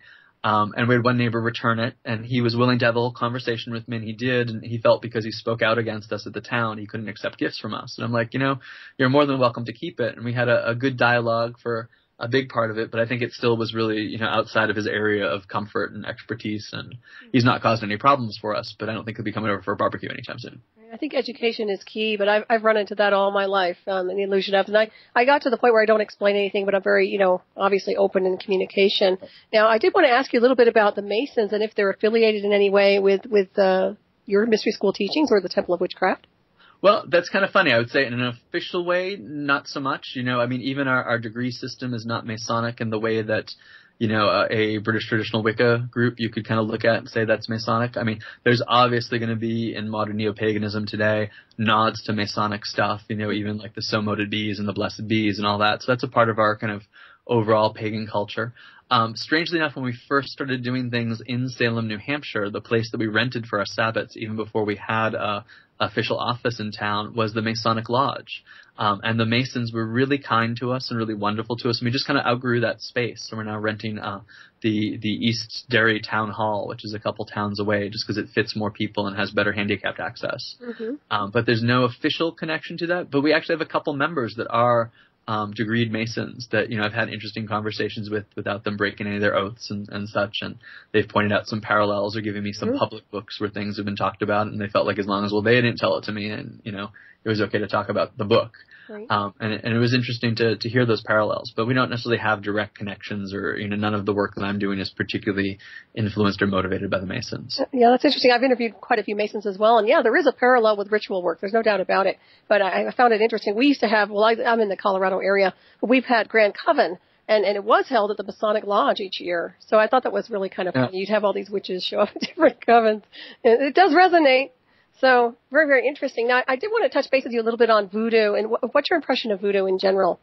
I have a great love for voodoo, and I think, the difficulty with voodoo is that other than witchcraft, it's probably the most maligned spiritual tradition that's out there. Mm-hmm. So I think support of people in voodoo and Santeria and African diasporic traditions by pagans is a really important thing, while also realizing that for the most part, it's a different system and different theology for strict, like Haitian voodoo. And, sometimes pagans get schooled by initiates of Haitian voodoo to say, we're not pagan, although there's a lot of overlap in kind of archetypal energies and kind of indigenous practices. But for most people who are traditional voodoo practitioners, they kind of remind you that it's technically a monotheistic religion that has a pantheon of spirits, but those spirits are not gods, and to think of them as gods is disrespectful. But as an occultist, you can kind of dissect some of that and be like, is this just a difference of terminology and a different view? We've had quite a few people who've come through the temple that have had various levels of African diasporic training, interest, or initiation. Our Scorpio minister, we have a ministry system that's based on the 12 zodiac signs, and Scorpio relates both to sacred sexuality and death and dying mysteries. And our first Scorpio minister was a community member who actually hadn't gone through the whole temple system, but was a really respected member of the community and really wanted to be involved in some level and was open to going through the system. But at that time, I'm like, I just really want you to add your expertise to this. And he was an Ifa priest initiate. And although he was not teaching that as part of the temple, I think his experience definitely colored into some of our growing death and dying practices and ancestral practices, because I think that tradition has the technology of ancestral work, which is something modern pagans don't really have. My own husband, I live in a polyamorous triad, and then my two partners are the founders of the temple along with me, Adam and Steve. And my partner Steve had, what I would call a voodoo nouveau is what we refer to it sometimes. He's not an initiate of any voodoo tradition, nor does he really want to be at this time. But he had a very profound experience when we were visiting New Orleans many years ago, and we were invited to a New Orleans voodoo ritual, and had contact with a spirit there. And started kind of developing, his background also was hermetic magician, chaos magician, ecstatic practitioner, and started using some of the technology of voodoo in his own practice and working with the spirit. And it's really influenced his main area of service in the temple is queer mysteries. And this particular Loa, which seemingly seems new or is not part of the established pantheons, was specifically about working with the gay community, and it's really helped his work and his mission. And the spirit's an interesting episode of where the needs of the spirit and the needs of the priest kind of are coinciding to be able to serve the community of people and the community of spirits. But he's not. Sometimes people misunderstand that and think, he's saying that he's an initiate of a voodoo or a Haitian New Orleans tradition, and he's not. He's just much in the spirit of chaos magic, kind of taking what works and doing so with respect and reverence, but also kind of crafting his own path in the process. And, those who are interested in it, he shares it with, and those who are not, it's not their way of looking at things. That's fine too. But I think a lot of the technology of voodoo is really interesting. Although I'm not an initiate of it, I'm fascinated with and influenced by my friends and colleagues that are fairy practitioners from the Anderson fairy tradition. And for those who are not familiar with Victor Anderson, he had a diverse ethnic background. So his witchcraft tradition drew upon not only the kind of Celtic Wicca things that we might think of, but he drew on Middle Eastern influences, he drew on Native American influences, he drew on Hawaiian influences, and he drew on African voodoo traditions. And it was said that he was a Hogan in the voodoo practices. And I think that helps us understand both ancestral work and spirit transpossession a little bit better. I also look at Raymond Buckland, as an elder of the witchcraft traditions and Wicca, and kind of pioneering his own Saxon traditions. He's also a Hogan in the voodoo traditions, and he's also a spiritualist in the spiritualist church and a spiritualist minister. So I'm always looking for the different technologies of spirit in other traditions and trying to understand and use the mechanics while also being respectful of the tradition itself. And so I think some of those things have kind of fallen into temple work and understanding of spirit work and ancestral work. But I love my brothers and sisters in the voodoo traditions, and I have a particular fondness for the dragon ritual drummers who travel around a lot. And they're a men's drumming group, but a lot of the practitioners of it are voodoo practitioners in the New Orleans style. And I visit New Orleans quite often, and just for kind of fun and for my own sense of recharge. And know quite a few practitioners down there, and they've been very open in sharing and ceremony and sharing technology and sharing ideas. So I think there's a lot that the witches can learn from African diasporic traditions. I agree with you. And I wanted to get a little bit into the chaos magic. And for those who don't know what it is, how do we define that? So many things we're talking about today. It's like, I know. But, chaos magic is a tradition that came from the work of Peter Carroll. I think the best practitioners of it usually started out as ceremonial magic practitioners, and they really looked to kind of dissect the technology behind ritual and behind magic and have an ethos of really anything works. Sometimes when I describe chaos magic, people are like, oh, that's eclectic magic. And I'm like, well, no, it's really a step beyond that, because it's not just eclectic in a personal practice, but it's really looking at the technology of magic and being somewhat mercenary about how things work and kind of crafting your own worldview.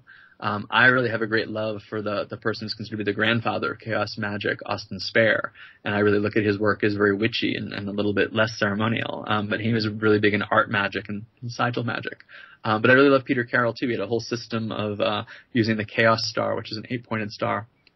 But it's really like a 2-dimensional version of the vectors of space and time, and kind of looking at a 3-dimensional, the 8 points to it, with the center being the 8th point. And when you look at chaos magic, it's really trying to get to the bare bones of how magic works and why magic works and what is working for you. So a chaos magician might, call upon Kali in one ritual and then decide to do a planetary 7 ancient planets ritual, but name them after the 7 dwarves and call the goddess Snow White and use pop culture images. And, to the chaos magician, it's whatever works. I'd say I'm influenced by chaos magic, but it's not necessarily how I'd identify myself. I'm very much a deconstructionist, reconstructionist. I think I like to tear things down, look underneath the hood, understand why things work, and then build things up in my own ethos and practice and kind of the culture of my community right now. And I think a chaos magician does the same thing without necessarily the community approach. They're trying to form their own magical worldview. So that's, I think that's how I'd look at chaos magic. I don't know if that's a good definition. But. It is. It totally is. Well, to me, it seems like everybody's doing a form of magic in one form or the other, whether they're into the craft or not. I mean, thoughts have manifestation. We all know this, and create a reality in some form or design. So it's kind of interesting how I see a lot of people are kind of spooked by the craft, but yet at the same time, everything they do in life is a ritual to some degree. Right. Absolutely. And it's interesting to watch, like, some of the best magicians I know are like corporate business people or artists who would consider themselves agnostic or even atheist, but they have such a creative will and such a drive to manifest it. To me, that's what that magic is. And often they learn quite a bit about themselves through that process of challenging themselves. And sometimes I think they're better magicians than people who've actually, gone and declared themselves pagan and, light a candle and, have a statue and light some incense. It's that drive and that force. And often good ritual and good training helps us cultivate that. But sometimes we just kind of declare that, we're magical practitioners, but we're not particularly good at it. And other people who really shy away from being magical practitioners are excellent at it. So it's understanding the mechanic, I think, is important. I agree with you on that. Yeah, I see a lot of people going through the motions of stuff too every single day, whether it's a ritual or something else. But yeah, I think intent and focus, you mentioned drive, and I think that's huge. Having the will to move beyond the spectrum of where mankind has sort of created this what I call a layout or a false reality to some degree, because there's so many other things beyond the spectrum. Right. Right. And I think a big part of me when we talk about the craft is the craft. It's the crafting and the candles and the tools and things like that. But I think it's also the crafting of the soul. Mm-hmm. And I think we're really kind of changing our consciousness and the shape of our consciousness to perceive and to interact with all these different things. And part of the artistry of it is we're each going to craft our soul differently, and different traditions will, give us different options, just in the way that different artistic styles or musical styles will give us different options and keys or paint or technique or whatever it may be. But ultimately it's what you do with it. So, when I think of the craft, I really think of it as the craft of the soul, yet a lot of people just think of it as just simple operative magic. But I think all operative magic leads to changing yourself. Mm-hmm. And it really boils down to consciousness at the soul level, in my opinion, and cellular memory.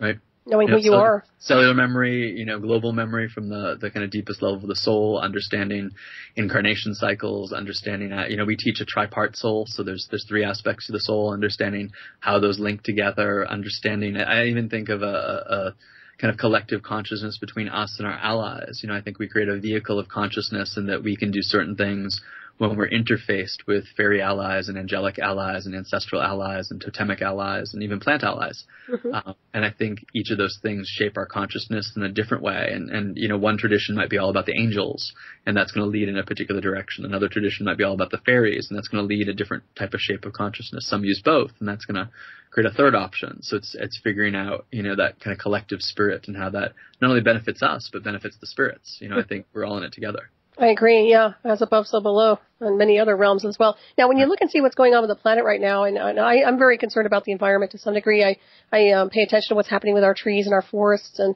I'm wondering if you have a sense that maybe the elementals, I don't want to say they're dying, but maybe they're moving on to another level in transmission because of what's going on a global scale. Do you see anything that's concerning you on this timeline with the world? Oh, absolutely, absolutely. I mean, I think, if you're conscious and aware of the world at this moment in any way, shape, or form, I think you can't not be concerned. And I think a lot of our spiritual practice is about, how do I not let that concern paralyze me from everything that I'm doing? Mm-hmm. And really figuring out, what is my point of it? What is my part of it? I think it was Thorne Coyle who tweeted something recently, or Facebook something recently, and it was a quote. I'm just roughly paraphrasing it, but it's like, don't make the idea that you can't do everything prevent you from doing something, and it's that idea that, sometimes it can seem so vastly overwhelming of all the challenges that we have right now. And I believe in consciousness. I believe my consciousness will move on, but I'm still kind of concerned about the physical reality of the planet. I'm concerned about the level of suffering that we have. I'm concerned about the levels of injustice that we have. I'm concerned about the levels of environmental damage that we have. I'm a big believer of the new aeon. I'm a big believer in kind of cosmic cycles of time leading to a golden age and a greater sense of awareness. But, will that happen in time for humans to enjoy that? I don't know. I mean, I've always been taught from an occult tradition the earth can take care of itself in the sense that it will far outlast us. And what we judge as good and bad for the earth is relative to us. Mm-hmm. I think if necessary, the earth terrestrial forces can shake us off if we no longer serve the greater good of the collective of the planet consciousness.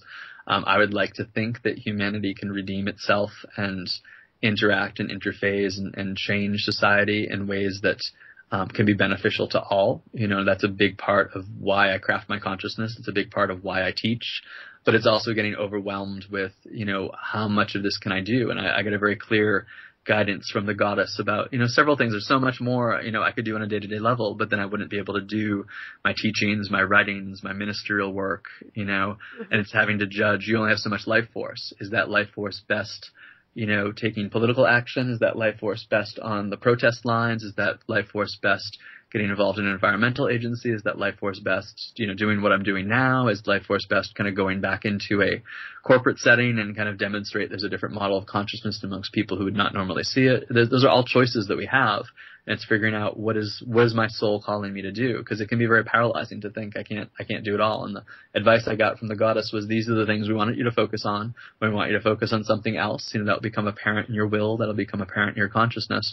But don't divorce yourself so much from normal society. Pretty much so much of what you do already separates you. You're a gay polyamorous witch, who's running a global pagan organization. Like, it makes you hard to relate to as it is. You don't have to give up on everything, friends and family and all the things to fight the crusade of making the world better 24/7. Focus on the things that you can do and take care of yourself and be that example. Other people have to do the other parts of it, and you can link up and ally and support each other when you can. But, really, really be judicious in the way that you use your energy. But I think it's hard not to be in this world and not be overwhelmed with it. It was actually, I came back from PantheaCon in February, and my workshop at PantheaCon was called Restoring Sovereign Order. And it was a whole workshop of meditation about trying to work with the forces of the planet to establish a pattern of harmony without necessarily knowing exactly what that harmony could be. So, my magic there could be establishing a world without humans. Who knows if that's what the greater pattern is, and that's how I'm serving. I hope not, but that's my human hope. In my magical self, I have to kind of put those desires aside and what is best for the greater consciousness of everything. Right. And hopefully be able to serve in that level, because otherwise you feel very paralyzed about it. I'm very concerned about the environment. And, I often look at, what are the practical real world steps more than what I'm doing can I be doing? Could I be doing more? Absolutely. But will that then take away from the other things I'm doing? Absolutely. Mm-hmm. So, which do I choose? And I have to just kind of follow my will with it. Right. Well, you're teaching education in general. Obviously, it leads to self-empowerment, self-awareness, higher consciousness. And the people that you touch move on to help them do something else. And it could be people who are actually getting involved in the environment through your teachings. Right. So you never know where that's going to end up from you, doing the work that you're doing. And then the branching off that happens with your students. Absolutely. And that's actually a big part of why we created the temple. Like, I look at the temple on it's got three basic kind of rings to it. The outer ring is what we call the Ministerial Church, and it was really created to create opportunities in different ways for people to serve. Because in the old Coven-based models, pretty much if you got to high priest or high priestess, if you get to be a minister, your model was then to hive off and create the process again and teach a bunch of people and create a coven and go through that. And not everybody's really called to be a teacher. Not everybody's called to be a coven. But their ministerial work might be environmental action. Their ministerial work might be social justice. Their ministerial work might be teaching. Their ministerial work might be art. Their ministerial work, such a wide range of things. Mm-hmm. So the temple was really created to create a structure to provide that support, so each minister didn't have to recreate the wheel. Mm-hmm. I think that's awesome. Yeah. But it's be tough sometimes. Like, there's moments where I think, would I be serving a greater good by being a social worker right now? And that was one of my choices earlier on, and all my magic and all my ritual led me to where I am now. So I have to kind of trust that and realize that, I am doing a type of social work. It's just in a different context. Right. And it's affecting people on such a big scale. It really is. Like I said, it's a very big honor for me to interview you tonight. And I really appreciate you being on with us. Thank you. Yes, it's been awesome. I mean, I've been trying to contact you for a while now, so I was so glad I finally got in touch with you and things worked out. Now, I'd like to touch a little bit on, a lot of people talk about good and evil, and do you believe in good and evil, or do you think it's just a transmission of energy and intent? Well, I think energy and intent are the foundations.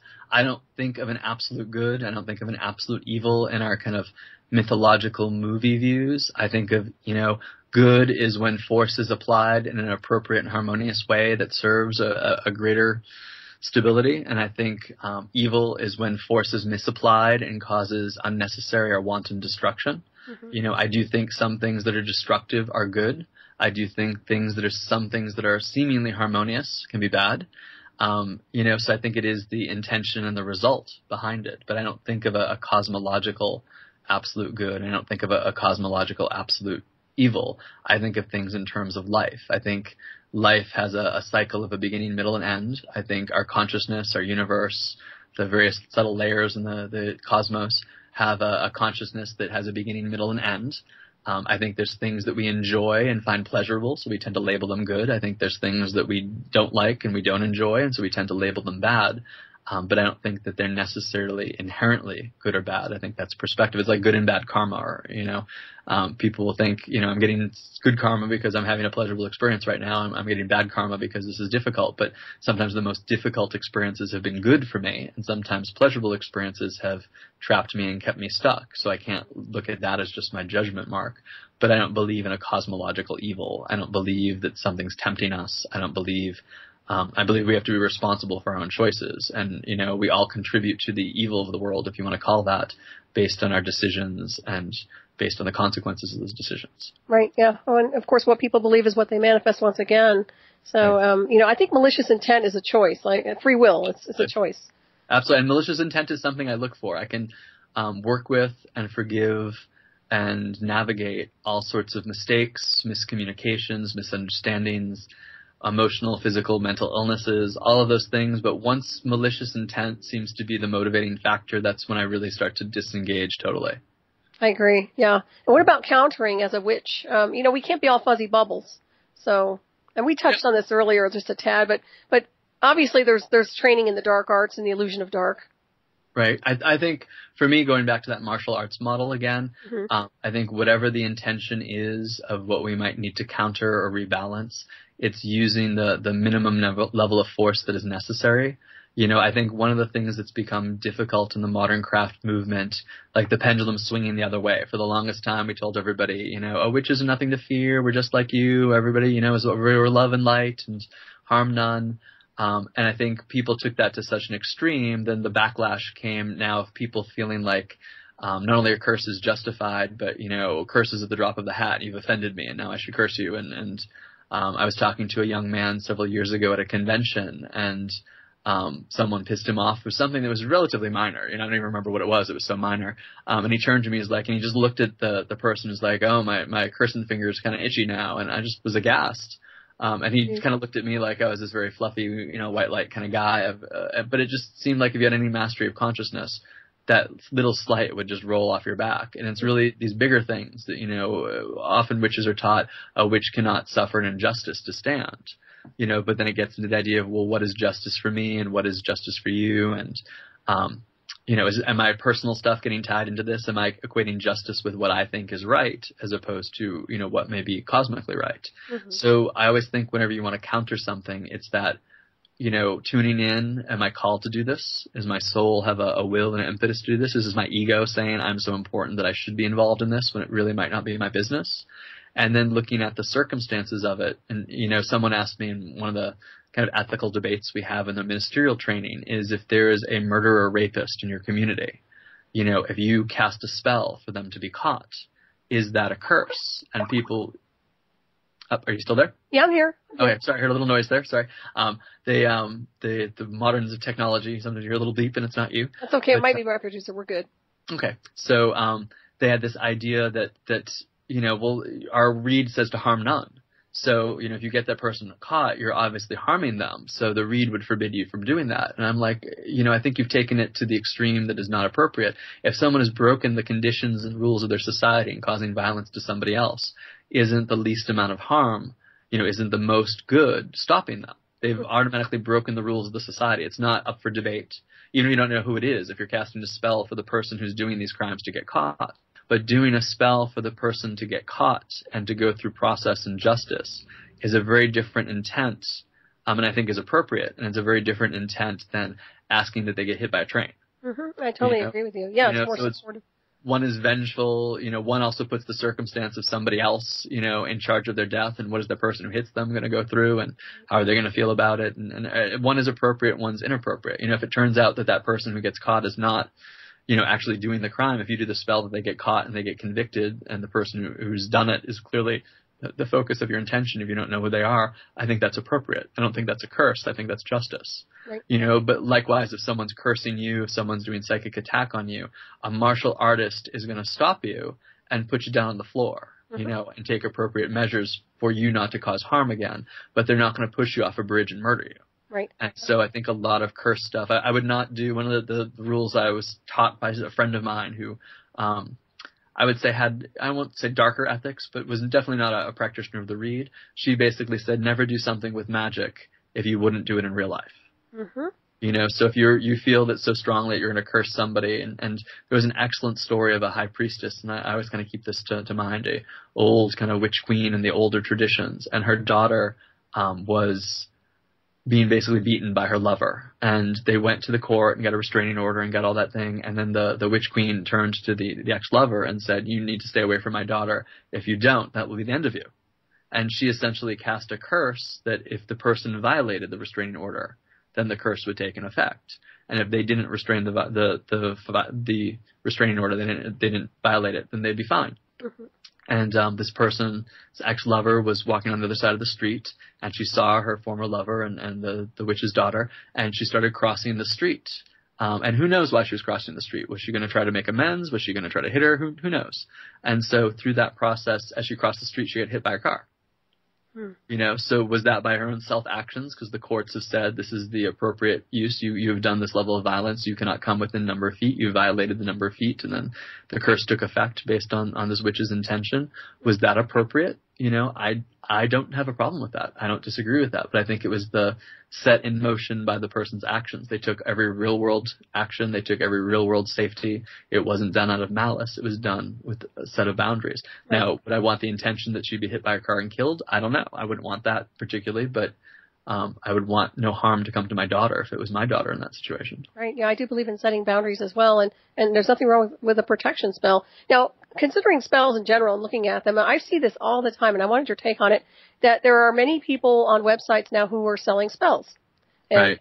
What is your impression of that?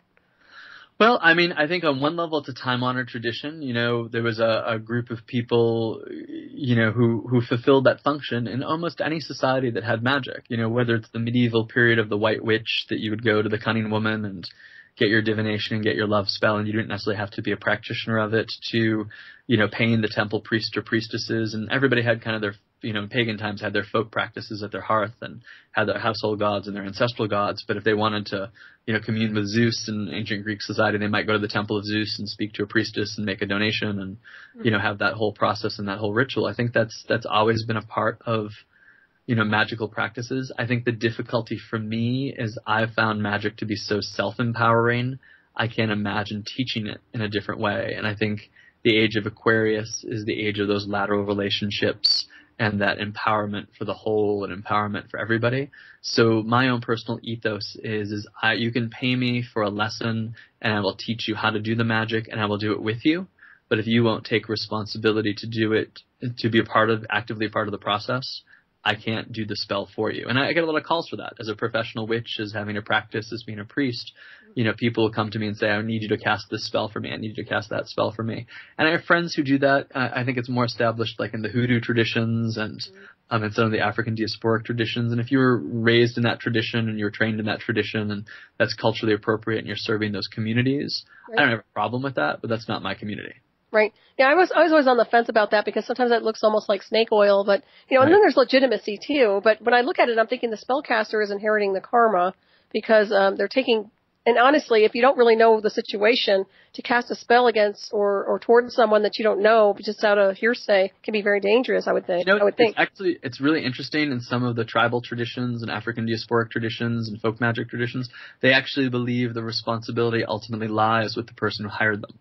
Okay. That they're much like the tool or the instrument or the gun or, you know, whatever word you want to use for it, whatever metaphor you want to use. But it's the person who actually sets in motion that bears the full responsibility for it. So a lot of the practitioners don't feel that they carry what we might call the karmic consequences. They probably wouldn't use that word, but they don't have to pay the coin, so to speak, for that action. It's all on the client's head. I do think, though, you pay a certain level of life force. You know, in my whole process of crafting consciousness and looking at enlightenment through a witch's eyes, I feel like I don't have life force to spare in my life to do trivial things for people who don't want to add their life force to it. I agree. I totally agree with you on that. Yeah, people have approached me a long, long time ago when I first started getting into the craft about that, and I would say, no, I didn't even think about doing this, you know, sort of thing like that. But it's interesting. Now, I always love to study the traditions that say yes and ask people, like, well, why do you feel that way, and how does it work? And I think many people who do it are very holy, and they feel like that is their cultural service, and that's their role as a priest in those communities. I just don't think I was trained in that context. That's just not how I operate. Right. Well, that makes a lot of sense. Definitely does. So let's talk a little bit about the inverted pentacle or pentagrams. And, you know, a lot of people have a misperception insofar as what that entails. And obviously, I'd like to hear your take on it. You know, I don't use it as a piece of jewelry or a symbol for myself, but it's not necessarily something that I find fearsome or think people shouldn't. You know, if we look at the traditional Wicca degrees of the 3 degrees, usually the sign of the 2nd degree initiate is the inverted pentagram because it's about the descent to the underworld. A lot of people, you know, more recently, and by recently I'd say, you know, I'm horrible with dates, but I'd say probably no more than 500 years, maybe even 300, started to associate the pentagram inverted as the symbol of matter over spirit, because they'd say the top point has to deal with spirit, and if you put the 4 elements over it, then it's like, you know, matter is more important than spirit, so this is a symbol of evil. Yet if we're truly, you know, pagan practices and we see that matter is and the elements are holy, that doesn't really hold a lot of water, you know, so if everything's holy, every point is holy, so however you want to hold it should be fine. I don't have a problem with that. It's a lot of people will use it in satanic practices, and it's interesting. One of the places where it comes from is some of the work of Aleister Crowley, and you read some of his rituals, particularly like things like I don't know if it's the Star Ruby or the Star Sapphire. I think it's the Star Ruby ritual. It's his version of the pentagram ritual. I could be wrong about that though, so don't quote me. But in his rituals, you'd have the inverted pentagram. But if you really get into the idea of, well, what was Crowley trying to do with his Widdershin circles and his inverted pentagrams, it wasn't satanic. He would be aghast to think that. Although I think he probably liked the joke of it, of people not understanding it. But his whole view was that, from doing magic on a cosmological level, your feet were standing in the sun. You had this kind of solar consciousness. So, of course, you'd be oriented. What we think of as Widdershins is actually also star-wise. And so if you were really kind of oriented upside down, then, of course, the pentacles would be upright to you, but inverted to people of a terrestrial consciousness. Mm-hmm. So he was trying to really align with the next current, with the solar consciousness. And his whole Aeon of Thelema was the will of the sun, the will of the higher self. So I think that's a really beautiful image of it, even though it's not my traditions. I'm not actually scared by that. I also like the imagery of it. I see the horned god as sacred, and the two horns are like the gates of life and death. So when people say, oh, it's the devil, it's the horned god, it's the two horns and his pointed chin and his two ears, I'm like, yeah, okay, sure, whatever. I think it is hard to wear out jewelry or imagery of it out in public without having that major misunderstanding or without having to explain yourself. But I think in the esoterics of it, I think in the ancient world, if you go back to the Pythagoreans, their images, I think the star was on its side, so there was no real point going upright, but it was not necessarily an inverted pentagram either. Mm-hmm. And I think that's fine too. I think the geometry of it's the important part. It's got the cosmic proportions to it. It's got the proportions of the Fibonacci sequence, the golden mean to it. So I think that's part of the sacred geometry of the star. And I don't think it's so much about getting hung up on, which point is facing up. And I think theoretically, if you had a ritual pentagram where you've designated where each pentacle stands for an element, if you're trying to invoke that particular element, perhaps you'd turn it so that one would be on top. And mm-hmm. I think that's fine as well. Right, and I do like the way you described Aleister Crowley. A lot of people are real spooked by Crowley, think he's the most evil being alive or was. Right.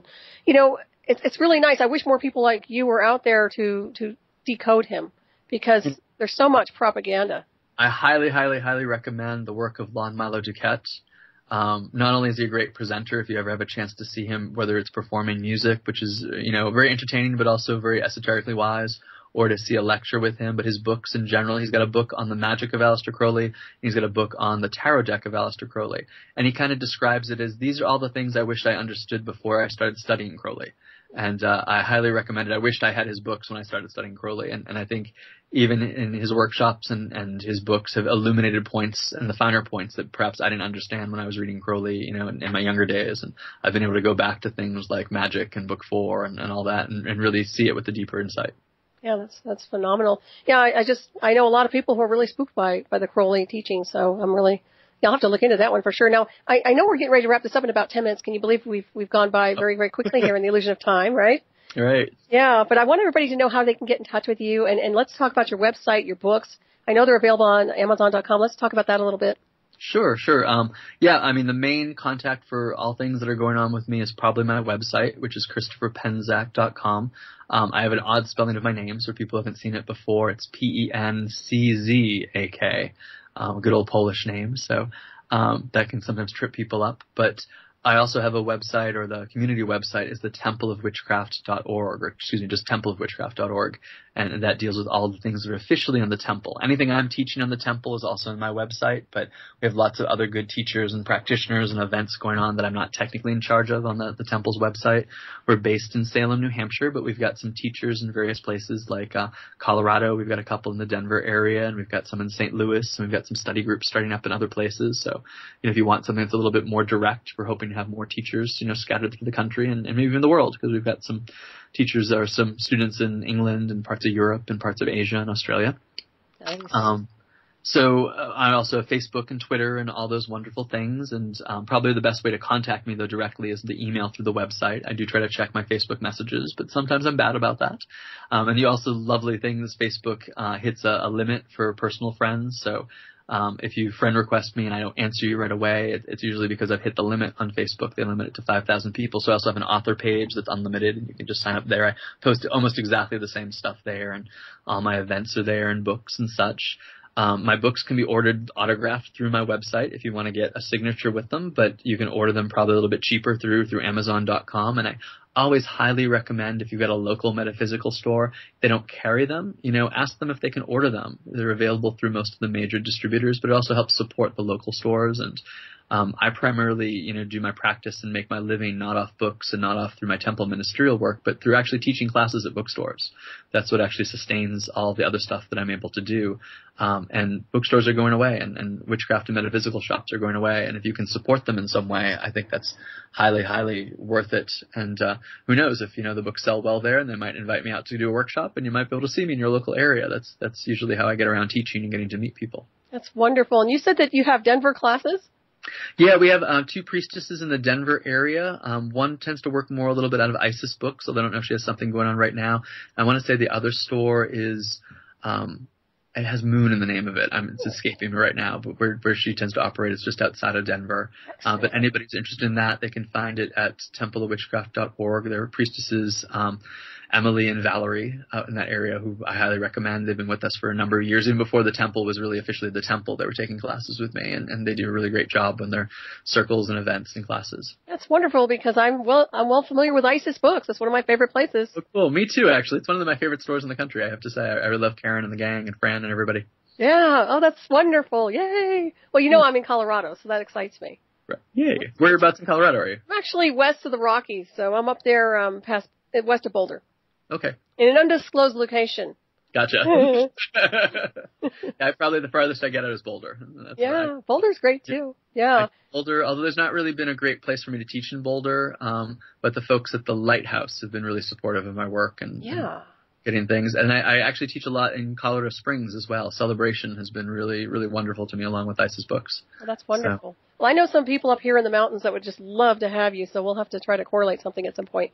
Yeah, that'd be awesome. Yeah, definitely. I love to travel and teach. If I'm going to be traveling across the country, I love to do workshops and things. And I've kind of said goodbye to doing the big book tours and things like that. That's just not my speed anymore. But I'll travel for a weekend and do a big intensive. And I feel like that affects the most good, for the time and resources I have. Well, I must say you were one of my favorite witches on the planet. I mean that 100%. I have so much respect for you. Once again, I want to thank you so much for joining us tonight. It's been incredible to interview you, and I hope to have you back soon. Thank you. That'd be great. I really appreciate it. I had a lot of fun. I want to thank everybody for tuning in this evening. And please stay tuned for Dr. J Live coming up, of course, next on the Dark Matter Radio Network. And we have a few minutes here, plus or minus. But let's talk a little bit about your most recent book real quick. Sure. Okay, so I know you have a lot of books out. And what's the most recent one? I think technically the most recent one is a fundraiser for the temple called Foundations of the Temple. Okay. But I'd say my most recent kind of my own original research type of stuff that's a separate book is probably The Mighty Dead was the most recent one.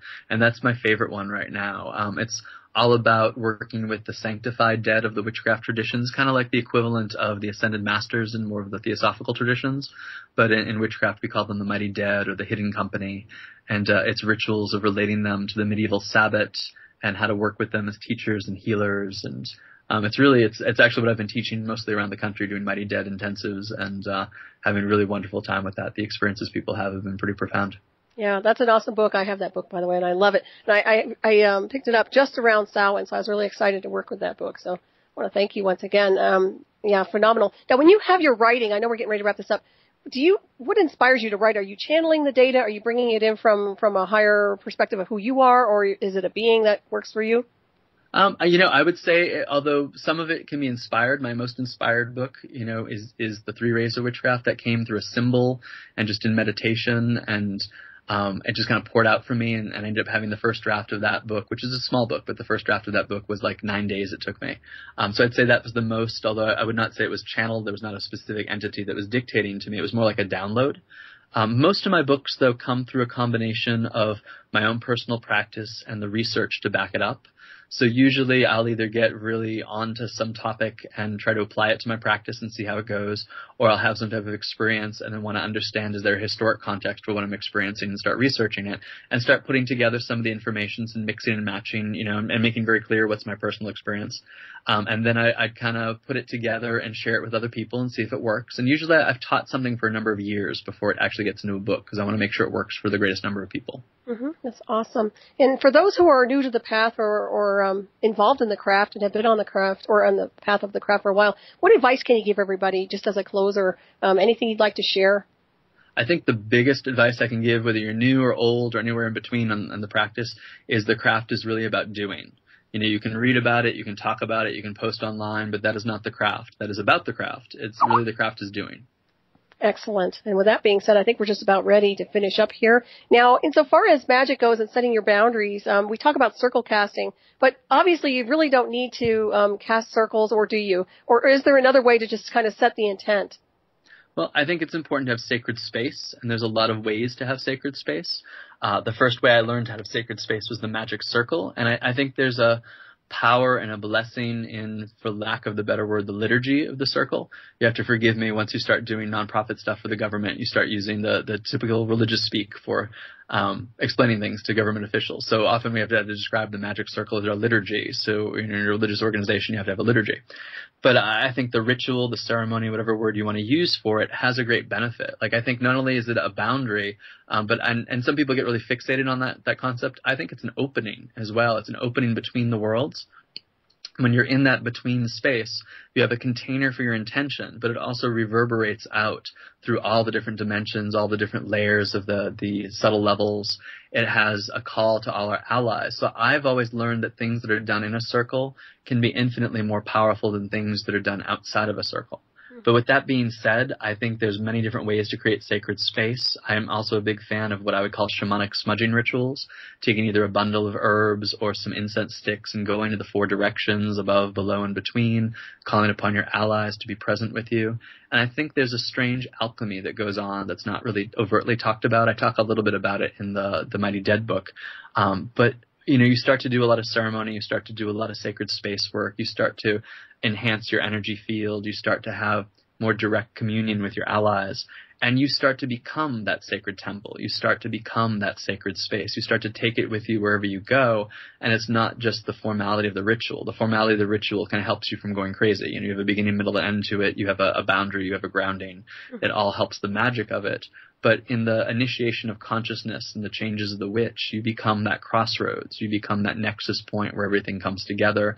You become that catalyst and that vortex. And I think that's one of the reasons why witches can both be beloved for what we can get done and also feared. Because if you're a vortex of energy, you're going to trigger changes in people and you're going to mirror stuff and bring things up for them. And I think that's why the witch sometimes becomes the scapegoat, is because we trigger so much for different people and we kind of have a presence.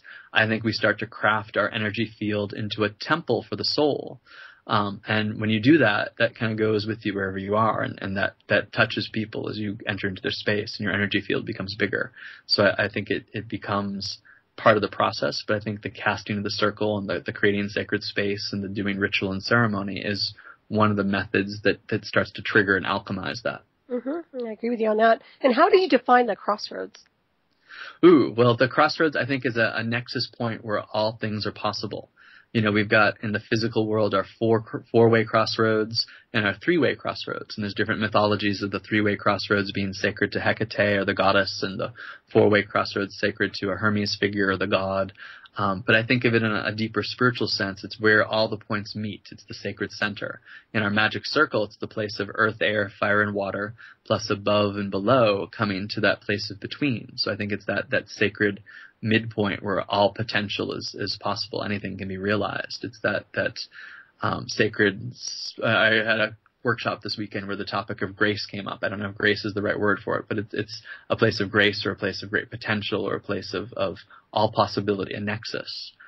So I think that's the spiritual reality of the crossroads. And I think that's why people went to crossroads, to make things happen. There are places between, there are places other, there are places where the normal rules don't apply and anything can happen. Right. Isn't that also where people try to maybe derail a spirit that's following them? Absolutely, because it confuses them. Yeah. So one of the reasons you'd both go to the crossroads was to attract things, but also to get rid of things. That's pretty cool. a really amazing practitioner who was went to Greece to kind of get through into all this, and she was suffering from, believe it or not, a wart, and she went to a local Greek healer, and he gave her this whole spell and this thread and things she had to do, and then she had to take it to the crossroads, drop it at the crossroads, and walk away and not look back, and the next day her wart fell off. And from that moment, she was like, oh, this is real. I need to study this. And that's how she got on the path. But it was all about the crossroads. The crossroads prevented, believe it or not, the wart or the spirit of the wart from coming back to find her. It got lost in that place. Amazing. And do you leave something there as a gift for the spirit world, or when you're at the crossroads? Some of the spells you do, like I think for that particular spell, you leave it and you walk away. Mm-hmm. A lot of us do work with the goddess of witches, who many people call Hecate, and they'll leave offerings at the crossroads and food and wine or offerings of honey. And that's a big thing. You know, I'll often do that as a part of my practice, just as a saying of thank you. It's not even doing a spell, but it's so much of going to her sacred space. That's where all potentials are, and leaving those offerings.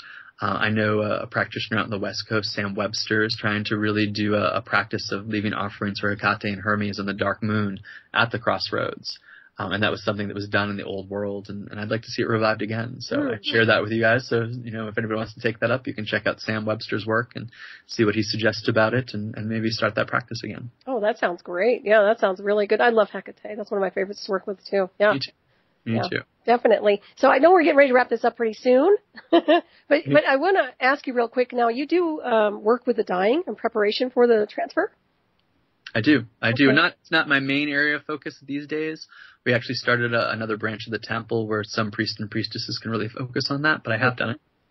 Okay. Now I was curious because I know there are certain people out there that actually do work with the green burial per se, and I was wondering if you were involved in that at all. Yeah, not me specifically, but we have a minister in our temple named Elsa Elliott, who's the lead minister for our Scorpio ministry.